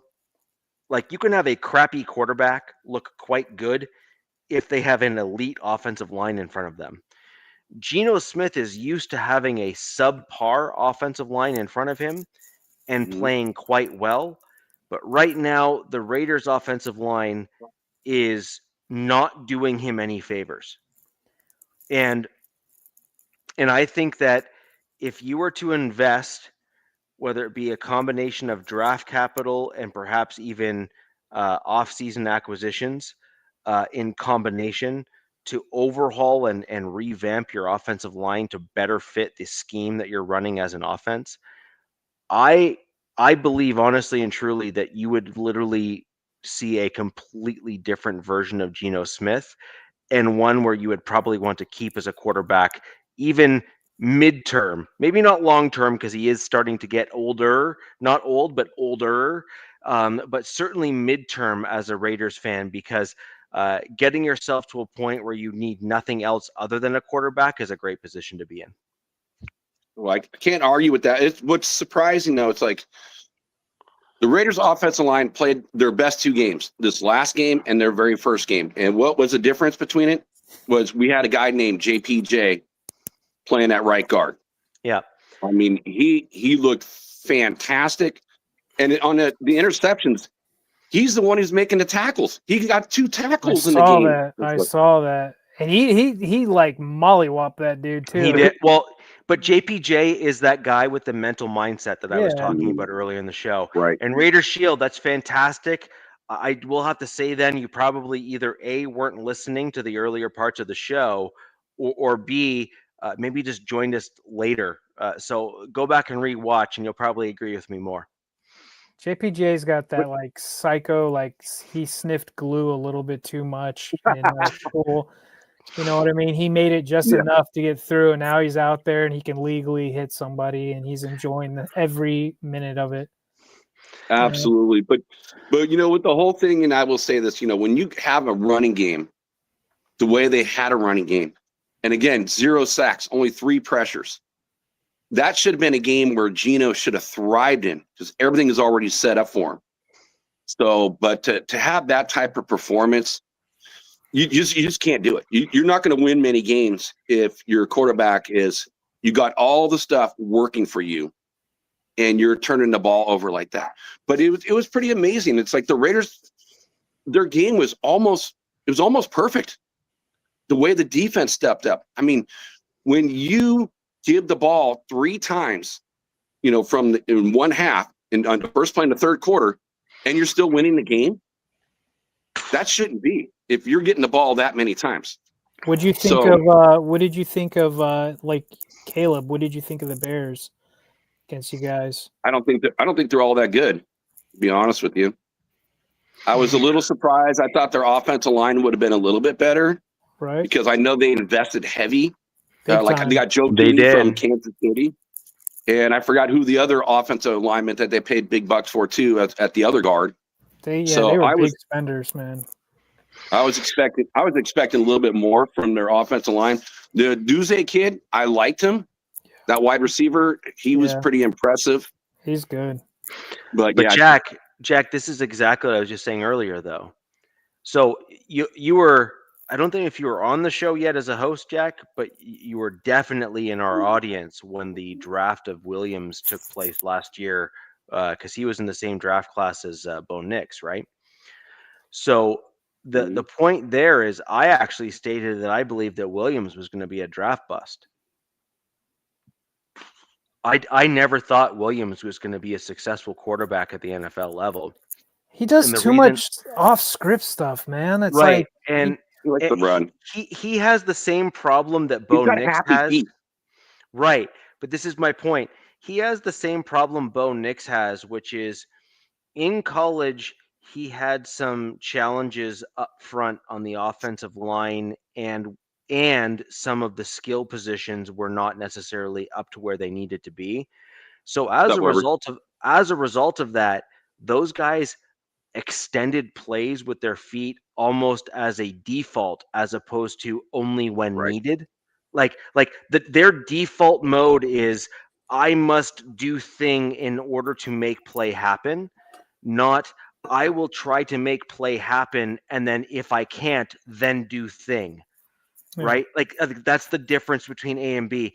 A great example of a quarterback who came into the league where the default mode at Oregon was I must do thing and then maybe a play will happen is Justin Herbert. But guess what he did when he came to the NFL? He completely 180'd, and that is why everyone was like, where did this guy come from? I don't understand. Right? Like Justin Herbert was a completely just invert the script from college to NFL, and to his credit has put up some pretty stellar stats as a result. And also to his credit, Justin, albeit he didn't fall into the perfect situation, but he had some really good quarterback coaches early in his career in LA. And one of them, actually 2 of them, people are calling God, and their names are slipping my mind right now. They're calling them QB whispers because they've moved on to other guys and have elevated their careers. And man, I'm going to look them up but go ahead and keep talking. So Richie, what you just said, I totally agree with. And you can see it in that game. He ran 8 times for 13 yards. So anytime, he felt any of the pressure, which, he had a lot of pressure on him in that game. That's what he would try to do. He'd go back to the old college days and let's run around. I'll never forget him. Like Nav knows this. as Notre Dame fans, we saw, USC play Notre Dame, and he looked just like Patrick Mahomes. Well, you can get away with that in college, but not so much in the NFL. The greatest thing to say there is a linebacker at 240 pounds at the NFL can outrun most quarterbacks. So that is not true in college. And that's why that's what Williams doesn't understand. Like, he just doesn't get it. He is no longer the most athletic guy on the field. Right. And it showed. And do you know who also learned that, Jack, the hard way? And it took him until he got to Tampa Bay to finally get it clicking. Baker Mayfield. Yeah. Baker Mayfield. He was always the most athletic guy in the field and could always extend plays in the college level. Tried to bring that to the NFL. I'm seeing Bo Nix and Baker being compared in some similarities. There's a few things of Bo Nix that needs to be cleaned up pretty aggressively, and if he doesn't, I kind of agree that we do run a risk of having mediocrity exist as I was talking norm. about the good parts. If you're going to go that way, that's fine. No. Like, Bo Nix's issue right now is he tries to default to going off script. And that's where I'm seeing the similarities between, say, a Baker Mayfield, a Caleb Williams, and Bo Nix. Bo Nix, Caleb Williams, and Baker Mayfield. They defaulted to going off script, where what they really needed to do is learn to read the field and actually climb the pocket, as opposed to running around to try to extend and make the play themselves, like just with their legs and stuff. They need to learn to climb the pocket and actually read what's around them rather than defaulting to happy feet. And that's a problem. So that's where Bo Nix is certainly more cerebral than Baker Mayfield, and likely also more cerebral than Caleb Williams based on what we've seen right now. So I'm not having the same concerns with Bo overall as those two guys, but certainly in that one aspect of their game, I think there is some similarities, a through line almost between all three of them. Baker Mayfield has figured it out as he's aged now and is in Tampa Bay, and he seems to get it. To his credit, by the way, like, he deserves credit for the personal growth. But Bo Nix needs to also move in that direction as well. He looked pretty damn good this last week. I'll say that. Yeah. I wish my quarterback looked like Bo Nix this week. That's for sure. Yeah. Well, you also need your team to actually do something proper with your offensive line in order to give your quarterback an opportunity to play like that. And I think that's fair as well. Yeah. And it's like, and again, it's like, what we were talking about earlier, like, you can have a guy that's a, tactician, again, I look at Meredith. I mean, it's not making sense. It's not working out. He's not playing well. He's getting pushed around. I don't think he's making the right calls, the right reads.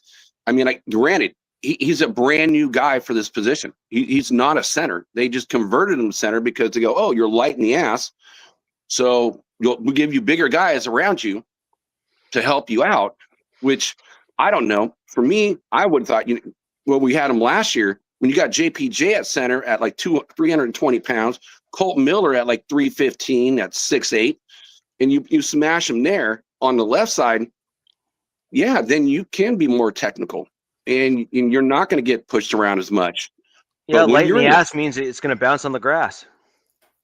Right.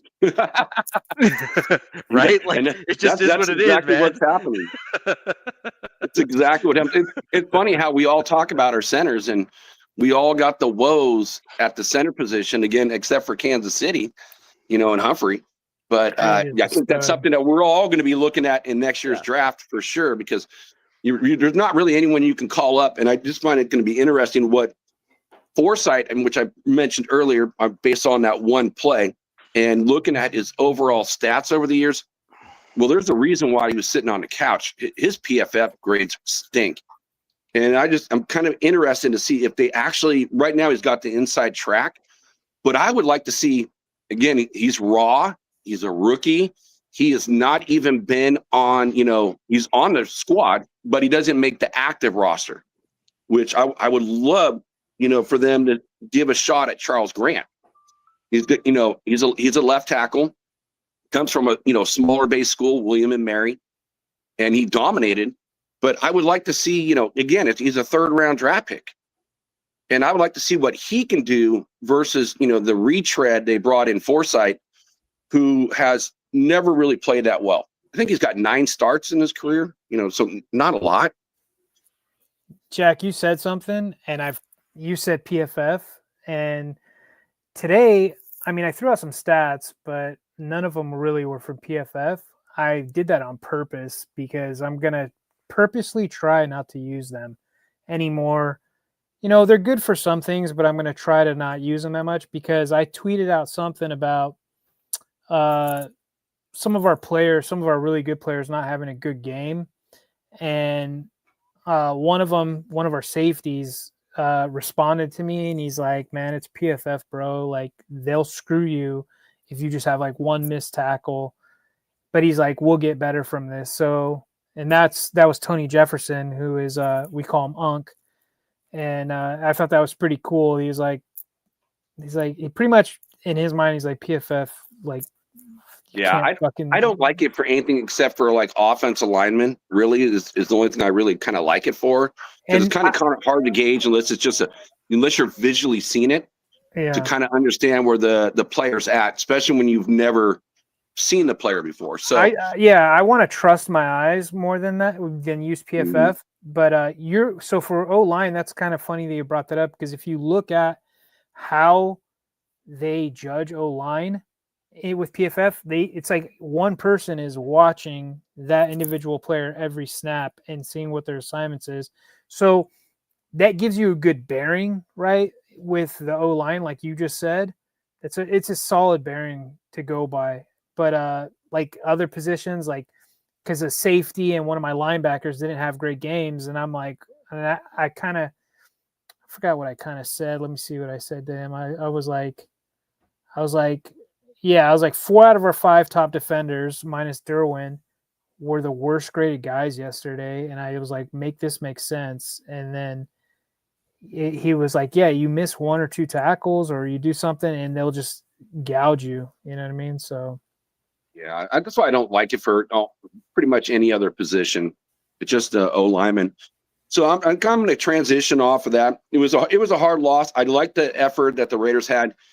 It was, besides the quarterback, it was pretty much a complete game, and it was a winnable game, and that's why I started off that way.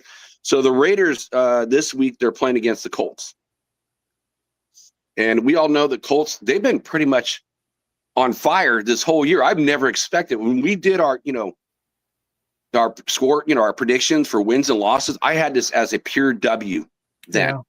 Yeah. I didn't even think about it. It wasn't even a second thought.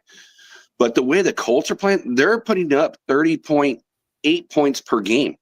They're like one of the highest scoring teams in the league.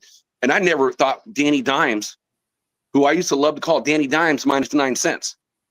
But he really looked impressive. So again, you leave the New York Giants, and I don't know what happens. Barkley, last year he becomes Indiana Jones, rusher, and then now you got Danny Dimes with the Colts looking impressive. Jack, it's not Danny Dimes. He's Indiana Jones now. Well, he looks like it. It's impressive, to the way he's playing, and I listened to the on the MHRT network, when the Broncos played him. And it's like the Colts, they look good. I mean, they sounded good, even from, Broncos fans. So I got to put this one, and right now the Colts are a 7-point favorite. I don't think it's going to be as high scoring as what the NFL is predicting. Vegas has got them at 48 is the over-under. Wow. I think this is going to be a lower scoring game, to be honest with you. I just like the way my Raiders defense is playing. I liked what the offense has done to keep them off the field a little bit longer, with Genty now running the football. So if you can keep Genty running, it's going to keep their offense off the field. So I got it actually a little bit lower scoring of a game, but I do have the Raiders losing by 7. I got it 17-24 Colts. That's what I got for this game. I think it's a competitive game.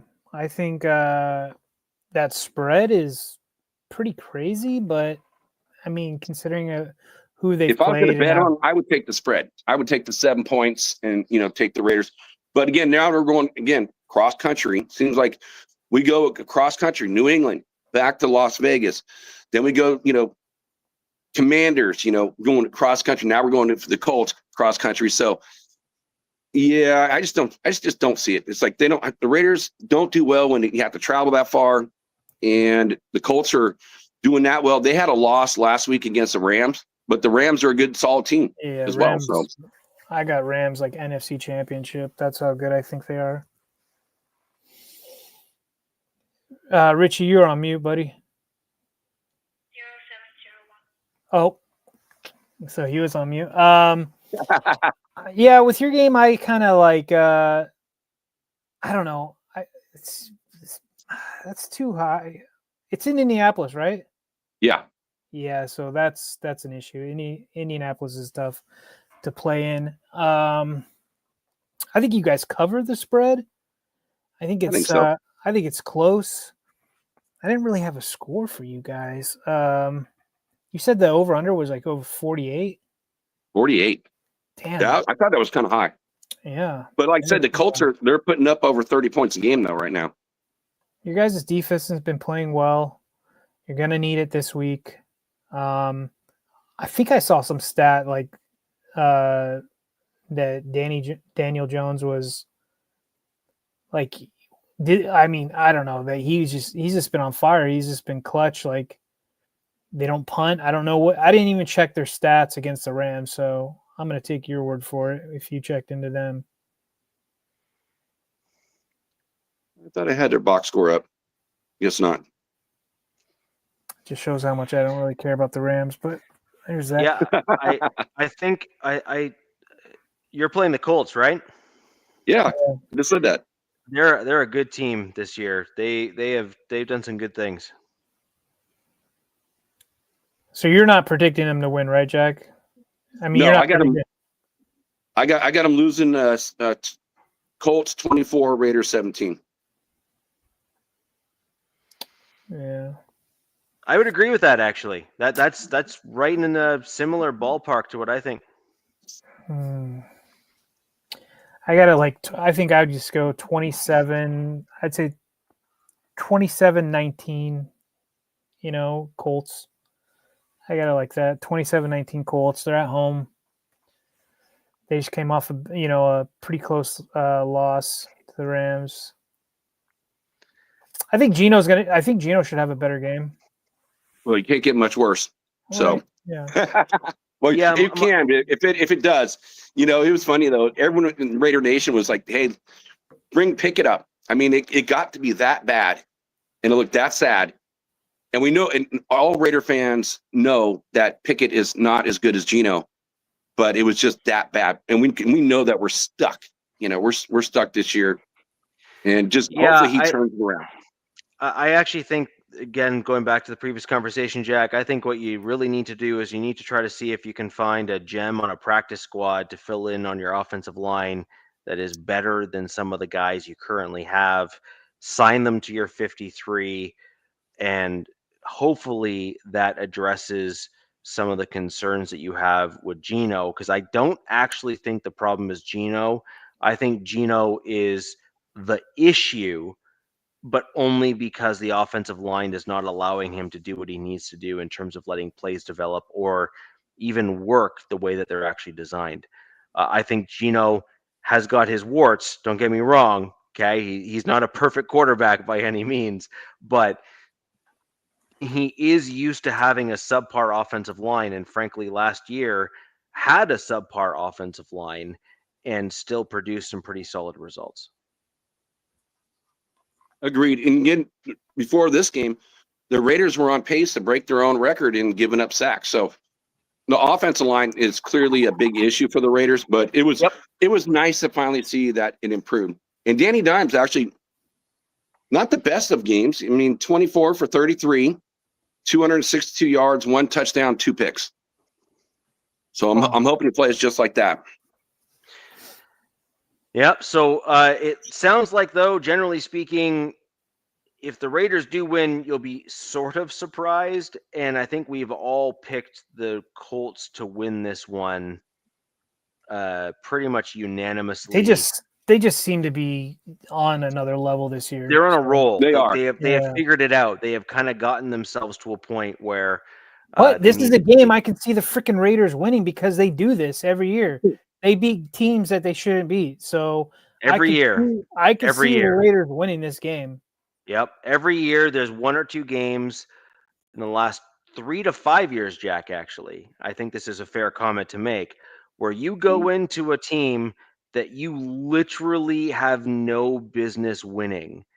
And honestly, there's been a game or two where you beat the brakes off of the team that you had no business winning against as well. Like there was a few games where like you just made another team you just made another team look silly. And you've done that against a few different teams over the last few years. I'll be honest, I was expecting a little bit more polish in terms of looking ahead to the offensive line and stuff. But again, Carroll is coaching your offensive line. And Pete Carroll has been known for putting out subpar offensive lines over the course of his career through Seattle and everything as well. So I guess the point is, why would you accept? Yeah, genetics. Like it's a genetic defect in the Carroll bloodline, right? They just can't figure out how to do offensive linemen. So anyway, I think we've unanimously agreed that the Colts are likely going to beat the Raiders. We will wait and see what happens, but I do agree. If the Raiders pull out a win here, I'm not going to come on and be all shock and awe, right? Like this is certainly one of those games where this could be the one, right? So anyways, we will move on, DZ, to your game. Well, we've got the 2-2 commies coming home to LA, the Commanders, coming to SoFi. Looks like Jaden Daniels will be making his return. He's had a 2-week absence due to his knee. Also, doesn't look like Noah Brown or Terry McLaurin, Scary Terry, have practiced or will be available. And so you can thank the Raiders for that one. Thank you. They do run a running back committee, with Bill McCroskey and Chris Rodriguez and McNichols. Looks like their pecking orders: Debo, Ertz, McCaffrey. They did sign the chosen one, Robbie Anderson. It's like he's been on his 30th team. They're a pretty poor team on third downs, and I'm wondering if that's skewed due to Mariota being in these last 2 weeks. And then, small sample size with just 4 games. They were 15 for 45. They seem to be a pretty balanced team, run and pass. Their defenders to really keep an eye on is Bobby Wagner. Some say he's toast, but he leads the team in tackles. He's got 2 sacks. You got Frankie Louvu, who's got 1 sack. Dorrance Armstrong with 3, who is came out with an illness. So we'll see. And then Deron Payne, that's the dude to key around wherever he's at. You need to know. Go the opposite way. Yeah. So this will be interesting.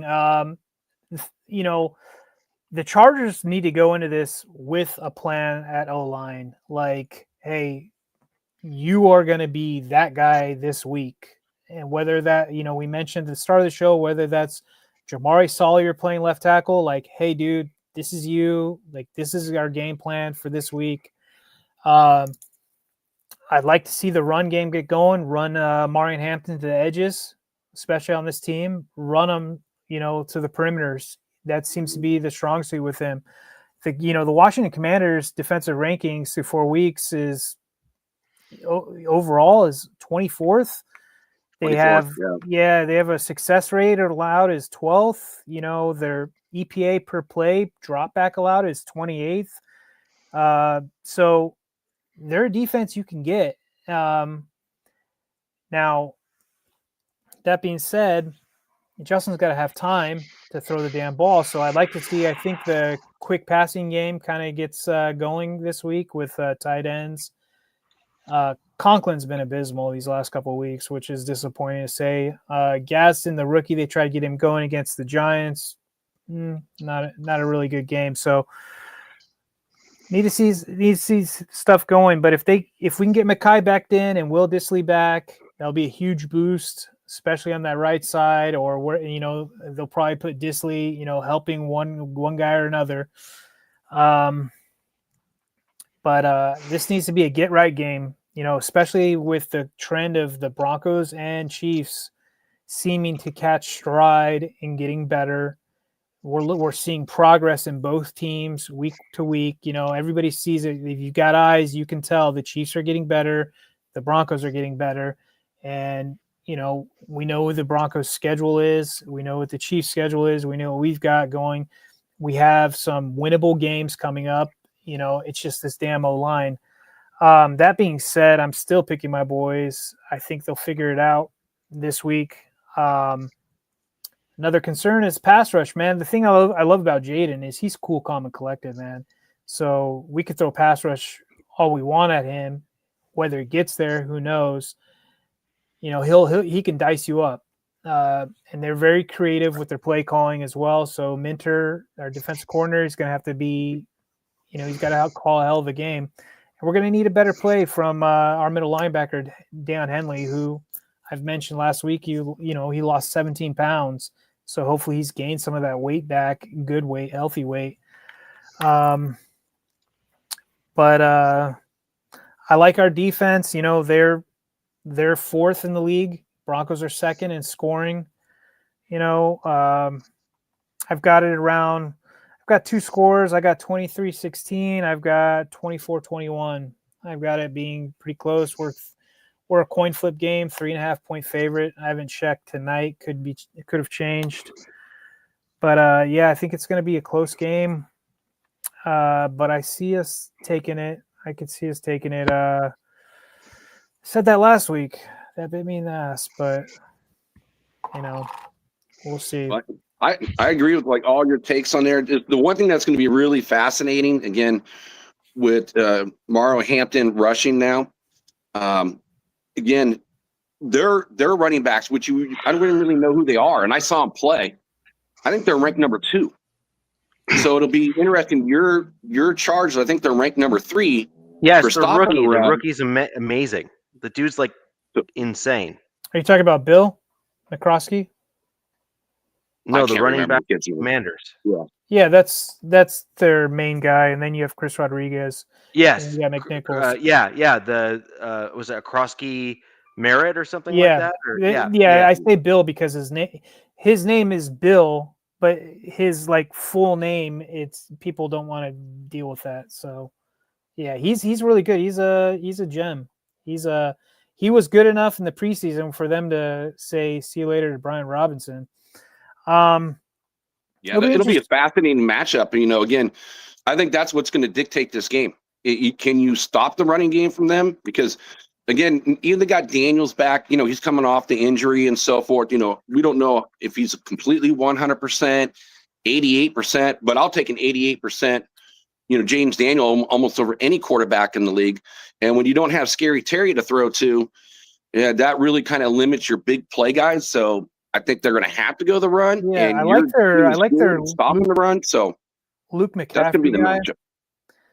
Yeah, it'll be interesting. Debo, he showed some flashes this year. Zach Ertz, he's still pretty clutch. Nothing really special, but he's clutch. I could see them leaning on the run, but I mean, I like our defense. I like our defense in the run, especially. We'll see, man. But like I said, that's the matchup. But I'm giving your Chargers a little more credit than what you are giving them to them, because your team has really kind of impressed me. Watching, even when I watched them lose, against the Giants, but as a whole, I just like what your coaching staff, it's just, again, can the offensive line keep your quarterback upright? Yeah. And I got this one a little bit different than you, but we're close. I got it the same score for the Commanders at 21 points, but I'm going to give your Chargers an extra 3 points over than what you said. So I got a 27-21. Yeah. They're going to have to get out of the gate. They're going to have to figure it out. But, We'll see. It's all that O-line, Jack. That's key. And you would think this week that they need to go in with a solid plan, and we'll see. We shall see.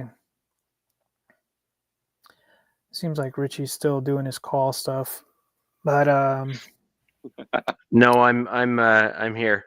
okay. So we're obviously playing the Eagles.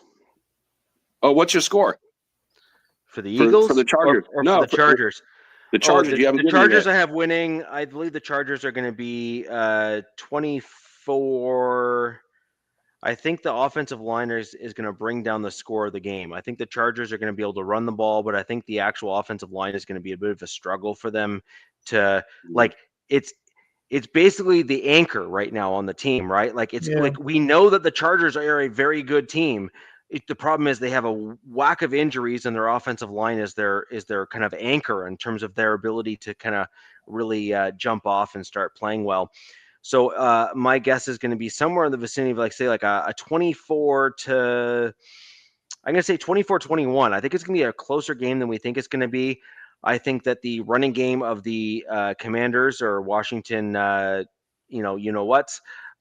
think they're going to be a more formidable opponent than I think a lot of people are giving them credit for. I think Jaden Daniels will add some interesting complexities to this. Yeah. I'm going to say 24-21 for the Chargers. I just think that your defense is going to give them just enough, your team just enough to come out on top. But I think it's going to be a lot closer than a lot of people think it's going to be, is my prediction for what it's worth. I could see that, yeah. Yeah. Yeah, So it's amazing, Richie. 24-21 is my prediction. Yeah, you had the same, we got the same score for the Colts game. You got the same score with DZ for the Chargers game. I'm interested in what you're going to say for your Broncos this week. Well, may as well dive right into it. Thanks for throwing me into the fire here. But yeah, we're going to go right into the Broncos game. I think this is going to be an interesting one. So if we all remember my predictions for my Denver Broncos as we started the season, I had us going 2-2 for the first 4 games of the season, if we remember my score prediction. However, I didn't have us winning. I had us beating the Colts and losing to the Bengals. Well, yeah. We just inverted those, right? So like my record so far is actually on track. It's just we won and lost the wrong games. Now, given some stats that we have been discussing in our private chats via text over the last little bit here, guys, the Eagles are a bit of a paper tiger, very similar to the Bengals. They are really no longer the Eagles that they once were. They are kind of... They're on the Chiefs 2024 diet. Yes. They've done just enough to win, but their stats are actually pretty crappy. Like they're not very good. And their offensive line has regressed. Some of their other stats have regressed. I think their defensive line has regressed a little bit in their rotation just because they've lost a few guys there, and they haven't had enough time to replenish at the caliber that they need to have in order to maintain that caliber on the D-line. Overall, just their actual stats are much worse than they have been in the past. And with that in mind, I'm going to make a bit of a bolder prediction here for my team. I think that if we make the needed changes on the offense and we have Forsyth in the running game and we do some other things and play a different way, I actually think that my Broncos will come out victorious in this game. And that is certainly something that, I'm going to be honest, I never thought would ever happen. I can't get a handle on this game. So here's a few things that I'm predicting as a result. Benito and Cooper are super fast off the edges, so that's going to cause, I think, the Eagles' offensive line some fits, and I think that's going to be a big challenge for Hurts. That's also going to allow us to contain. Now, the only caveat that I have here is Vance Joseph needs to get out of his own way and stop doing stupid things as a defensive coordinator. Okay? Like, you don't alter your defense that is working to then try to, check things out. You just play your style, because if you bracket Hurts, you're forcing him into the middle of the field, and I think that's going to help us because Hurts actually wins with his legs. I think this is a game where Vance has to pump the brakes on the blitzes. Yep. I think the blitz will come back and bite you in the ass if you guys stay heavy, like your trajectory, which works on other teams. But this team, I don't think it should. I think that's where you go. No, we'll just rush 4 or do a simulated pressure or something like that. Back off into coverage because these guys, they're not throwing, right? This is Yep. a run first, kind of thing. Right. So yeah. Well, the offensive line's ranked number blitz 3 in the NFL. The Eagles, right? Yeah, the Eagles' offensive line's ranked number 3. So Right. But the benefit of a blitz, if you're a run first team, is a blitz will clog some of the lanes because you're sending more guys into the lane assignments. And so there is some benefits in operating in that general type of scheme and whatnot. Now, the big kicker here is, are they going to remain lane and gap disciplined for the Eagles? That I am not sure about. I mean, my Broncos. The problem is that when we play teams like this, Vance Joseph likes to try to not play his normal defensive scheme and run things like spies and other things. Well, the problem is that takes a guy out of a lane assignment, and then you end up with an open running lane. And my Denver Broncos have had actually some challenges stopping the run this year. And so I think you need to stay with what works. If we can stay with what works, run and play that gap discipline scheme that we have typically run with Vance Joseph, that has typically worked with the blitz. Now, DZ, I do agree with you. I think that blitzes were going to need to be strategically timed, and I think that they're going to need to be strategically run, where you overwhelm maybe one side of the line versus the other, or some variation thereof. And I think you'll end up coming out on top as a team, and I think it'll work out in our favor. I think another thing is yeah, I know their defense isn't what it used to be in the past, but who's your favorite guy on your offensive line? Wattenberg. I think Wattenberg's got his hands full with the interior of their D line. Well, my hope is Wattenberg doesn't play. Now, look, just leave him in Denver. Leave him in Denver. He'd be like, just give him the wrong call. Like, hey man, we're leaving on the, we're meeting the plane at this time, the bus for the plane this time, and oh shit, where's Wattenberg? Like I want to see a Home Alone moment with Wattenberg. Where they just forget to wake him up the morning of. Let's be honest. That would make for a great social media moment, right? So let's capitalize on the social media meme, and let's just leave Wattenberg back in Denver, and let's just call the win across the board. Now, you guys are playing in Philly, so that's we are. You're not really primarily a West Coast team, it's mountain time, so it's not that big of a deal. Going back to my game real quick, the Commanders are coming out early, so they're going to be practicing in the Coliseum, so they're already going to be acclimated, so that could be a plus for them, whatever. But you guys going to the East Coast, it's an early game, it's a 1:00 game in Philly. Whew. I don't know, man. Like I said, this Eagles team is on the Chiefs 2024 diet, where they were just in all these one-score games where they're coming out ahead. They weren't losing. They weren't losing. They just won, right? Yeah, exactly. And I think the Eagles are have never led in any of these games or something. Some crazy stat. Yeah. It's some it's something crazy. It's like fourth quarter comeback wins. They're 7th overall in points scored though. So they're making their magic in the fourth quarter. And the tush pushes, they've mastered it. It's unstoppable essentially. I don't know why teams don't use that more. Well, they do, and they just get stopped. But the way they do it, however they get their scrum together, their rugby scrum, that's just works. Because they're guys that they have on their line. They have a minimum height and weight requirement for dudes on the offensive line. And then you guys also got to look at is Jalen Hurts squats 700 pounds. He is a large human being himself, and so you simply have there's all sorts of combinations in the NFL that are just like you're well suited for A, B, or C, for example. And you had the Legion of Boom, for example, in Seattle. that was well suited from a secondary perspective, simply because they were a bunch of big dudes that hit hard, right? And so as a result, they were a really formidable defense that played super physical. They also played in an era where they were in the in-between between the current era we're in now, where if you don't lay an offensive player down on a mattress, you'll get a call. Whereas back then, you were allowed to still hit in some of those crossing hits and some of those other things that they weren't calling penalties for. And it'll actually allowed guys like Cam Chancellor and others to play the aggressive style that they did. Very Troy Polamalu-esque in terms of what you saw in Pittsburgh, if you will, to kind of give a more historical reference point for those that are fans of the show. And then so the point here is that the Eagles, in my opinion, I just think when we're looking at them overall, big picture, I think their interior defensive line is missing guys, and they're starting to get gassed because they don't have the same talent level there.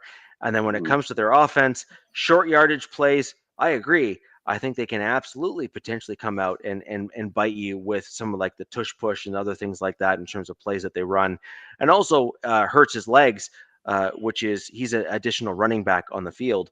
However, ultimately, overall, etc., I think that my Broncos defense is well suited to allow, with a combination of secondary and other guys like Manito and Cooper, to trail it, follow, and catch and tackle actually hurts. And I think that will lend in our favor and lean in our favor. So my general thought process is I think this is going to be a close game. Yeah. And I do. I think it'll be a very close game. I think this is going to be a lower scoring game overall, because I think it's going to involve like long clock runoffs. I don't think the passing game is going to be the predominant offensive weapon of the Eagles. I think they're going to try to run the ball because my Broncos have struggled in the runs when you're looking at the tape. So I think it'll be an attempt to win through chunks. And as a result of that, I have this game being somewhere in the vicinity. I have this as like a 24-20 win for my Broncos in this game. And I think that a combination of the defense and my absolute fingers crossed wishful thinking that Wattenberg rides the pine or is left in Denver for a home alone moment will see us with Forsyth on the field and a better run game as a result. Real quick, I got this. Look, I think this is going to be really competitive, really close game because I think you guys match up really well. My concern is Bo Nix on the road, hostile environment against a team that's been proven to do it, albeit, not on par as they were, say, previous year. But I've got this close, low score. I've got it. It's either 21 or 22. I wanted to go with a weird score. Screw it. I'll go with a weird score. I think it's 22-17 Eagles. I think they go to 5-0. And I think you guys drop another close one that you shouldn't. And it's just the way it goes. Like I said, something's going on in Philly. They don't look good. I agree with the paper tiger stuff. Yeah, I do too. It's just they got the moxie, man. Yeah. And it's just But I could see you guys winning this game because, like I said, I feel like you guys are evenly matched throughout the board. I think you're one Achilles. That being said, Bo's playing great. I just think that he would have to play a special game in this game. And I don't think you guys could or should lean on the run per se. I know JK, but that was against the Bengals. Bengals are not the Eagles no matter what. So, yeah. Yep. We'll see. My only comment on that, just real quick, just on the run game and not leaning on it. No, I mean, I guess you should. I guess you could. I mean, I've seen JK run it outside. Sorry, that's Right exactly what I outside. was going to say, Jack. So my general comment there is, I think that what we're going to see is what we saw more against the Bengals against the Eagles. So I don't know if you guys saw what we did against the Bengals to really jumpstart our run game. We saw Palczewski, who is a guy you've heard me mention a few times on the show. Yep. Love the player. He's a spectacular lineman, a steal as a UDFA Is for he your my team. swing tackle? He's a swing tackle, but Yeah. he's like an undrafted free agent dude that's just absolutely started to kill it. Like he's doing real well. You're going in jumbo packages. Oh yeah, we're going Yep. pure jumbo packages, but we're not only just going jumbo packages, we're also adding a flanking tight end on the outside of the jumbo package. So we're going like big sets there, Yeah. and then we're allowing the tight end to chip, but then also it's like a chip and release. And so not only are we running out of that set, but we're also passing to the tight end in various route trees out of that set as well and that look. And so what it's allowing us to do as a team is run when we wish to run the ball, like truly run when we wish to run the ball. Also run to the outside to allow kind of the speed backs to work, but then also get some passing plays in there as well, which then allows us to do what we want to do. Like I said, man, I could see you guys winning this, and until proven otherwise, there's something going on with the Eagles. So, I mean, I wouldn't be surprised if you guys won this. It's super close. I'm picking the Eagles right now, and I agree. yeah. I agree. I think they can. Well, I agree. My general comment here, though, is go ahead. Well, I was going to say, in the way of what you said, in the way of this game, and it's going to be a close one. Yes, I do see it being very close. I do agree there's no Ja'Cory Bennett. Raiders traded him to Philly. He's on IR.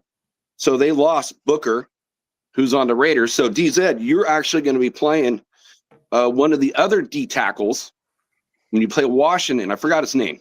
But they signed to like a $10 million contract. So Luvu or the depth for Philly is definitely has changed. And, I can see the big boys getting wore down as the game goes on. I do see it. That is their strength. Going against, the Broncos offensive line is in the middle, especially with your center, which makes it even feels worse. But I just look at what the Broncos overall, the 9th offense in the league, the 10th best defense rated right now in the league, which I think they should even be higher. I mean, I expected more from the Denver's defense. And the Eagles, and what I said to you guys earlier today, their offense is 30th. Yeah. The defense is 22nd. I mean, so they've been getting these blocked field goals and, and running it down to get the touchdown to win the game in the fourth quarter. But it's still the Eagles, right? They still got one of the best offensive lines in football. The defense, which they haven't done much in the way of sacks. They great running back, but the defense has only had 5 sacks for the whole season. So they're not putting that pressure. I mean, they may be stout against the run, but they're not putting that pressure on quarterbacks. So I see Bo could actually have a really nice game this week. And I'm right there. Richie, you said 24-20. Again, we're pretty much almost on the spot. We're at 1 point, difference. I got 23-20, and I got the Broncos winning it. You got to lose at some point, and they've just been hanging on by a thread. So I think this is a game where they actually don't get a W. You're like the other side of me, Jack, right? Like I'm like, yeah, it could go either way. You're like, the good devil, and I'm the bad devil. It's one of those. It's just one of those things. It'll be interesting, and I'm glad this game's on before my game because I really want to watch it. I want to see how it matches up. I think it'll be a good game. Right. Awesome. Well, guys, we've been on for a while. We want to let everyone go and thank you for watching the show tonight. We are going to have some interesting games to discuss coming up, obviously, with what we just broke down on the show for you this evening. We're going to go into an in-depth recap next week of our Week 5 games collectively, who will end up being on top of the AFC West, because this is definitely still a division up for grabs, or as the Chargers kind of went out ahead early, but we are now certainly getting to a point where we can start getting some reshuffling We depending lost on what one happens. game. The sky is falling. Well, I'm not saying the sky's falling. I'm certainly saying that something's going on. Yeah. that there is definitely some realism that could well take effect. You can only lose so many guys for so long without having an impact, right? No, that's true. So, anyways, as we look ahead, we will go into a more in-depth look at our teams, where we're at, what we need to do to continue winning or losing, depending on what fan base you are with and cheering for. Ladies and gentlemen, thank you for joining. We will see you next week on the Wild Wild West podcast. If you are joining us after the fact, click that thumbs up, leave a comment down below. For those that do join us live, please do the same. It helps us reach other fans just like you. And until next time, where the West Side is the best side. Fast lane when I pass in the street, bag of money in the passenger seat. Tempo's been asking for me on the road from the west to the east. Way up, I might never come down, cause the coast racking up the flame out. So high, I might never come down, so what, this is my lifestyle. Wait a minute,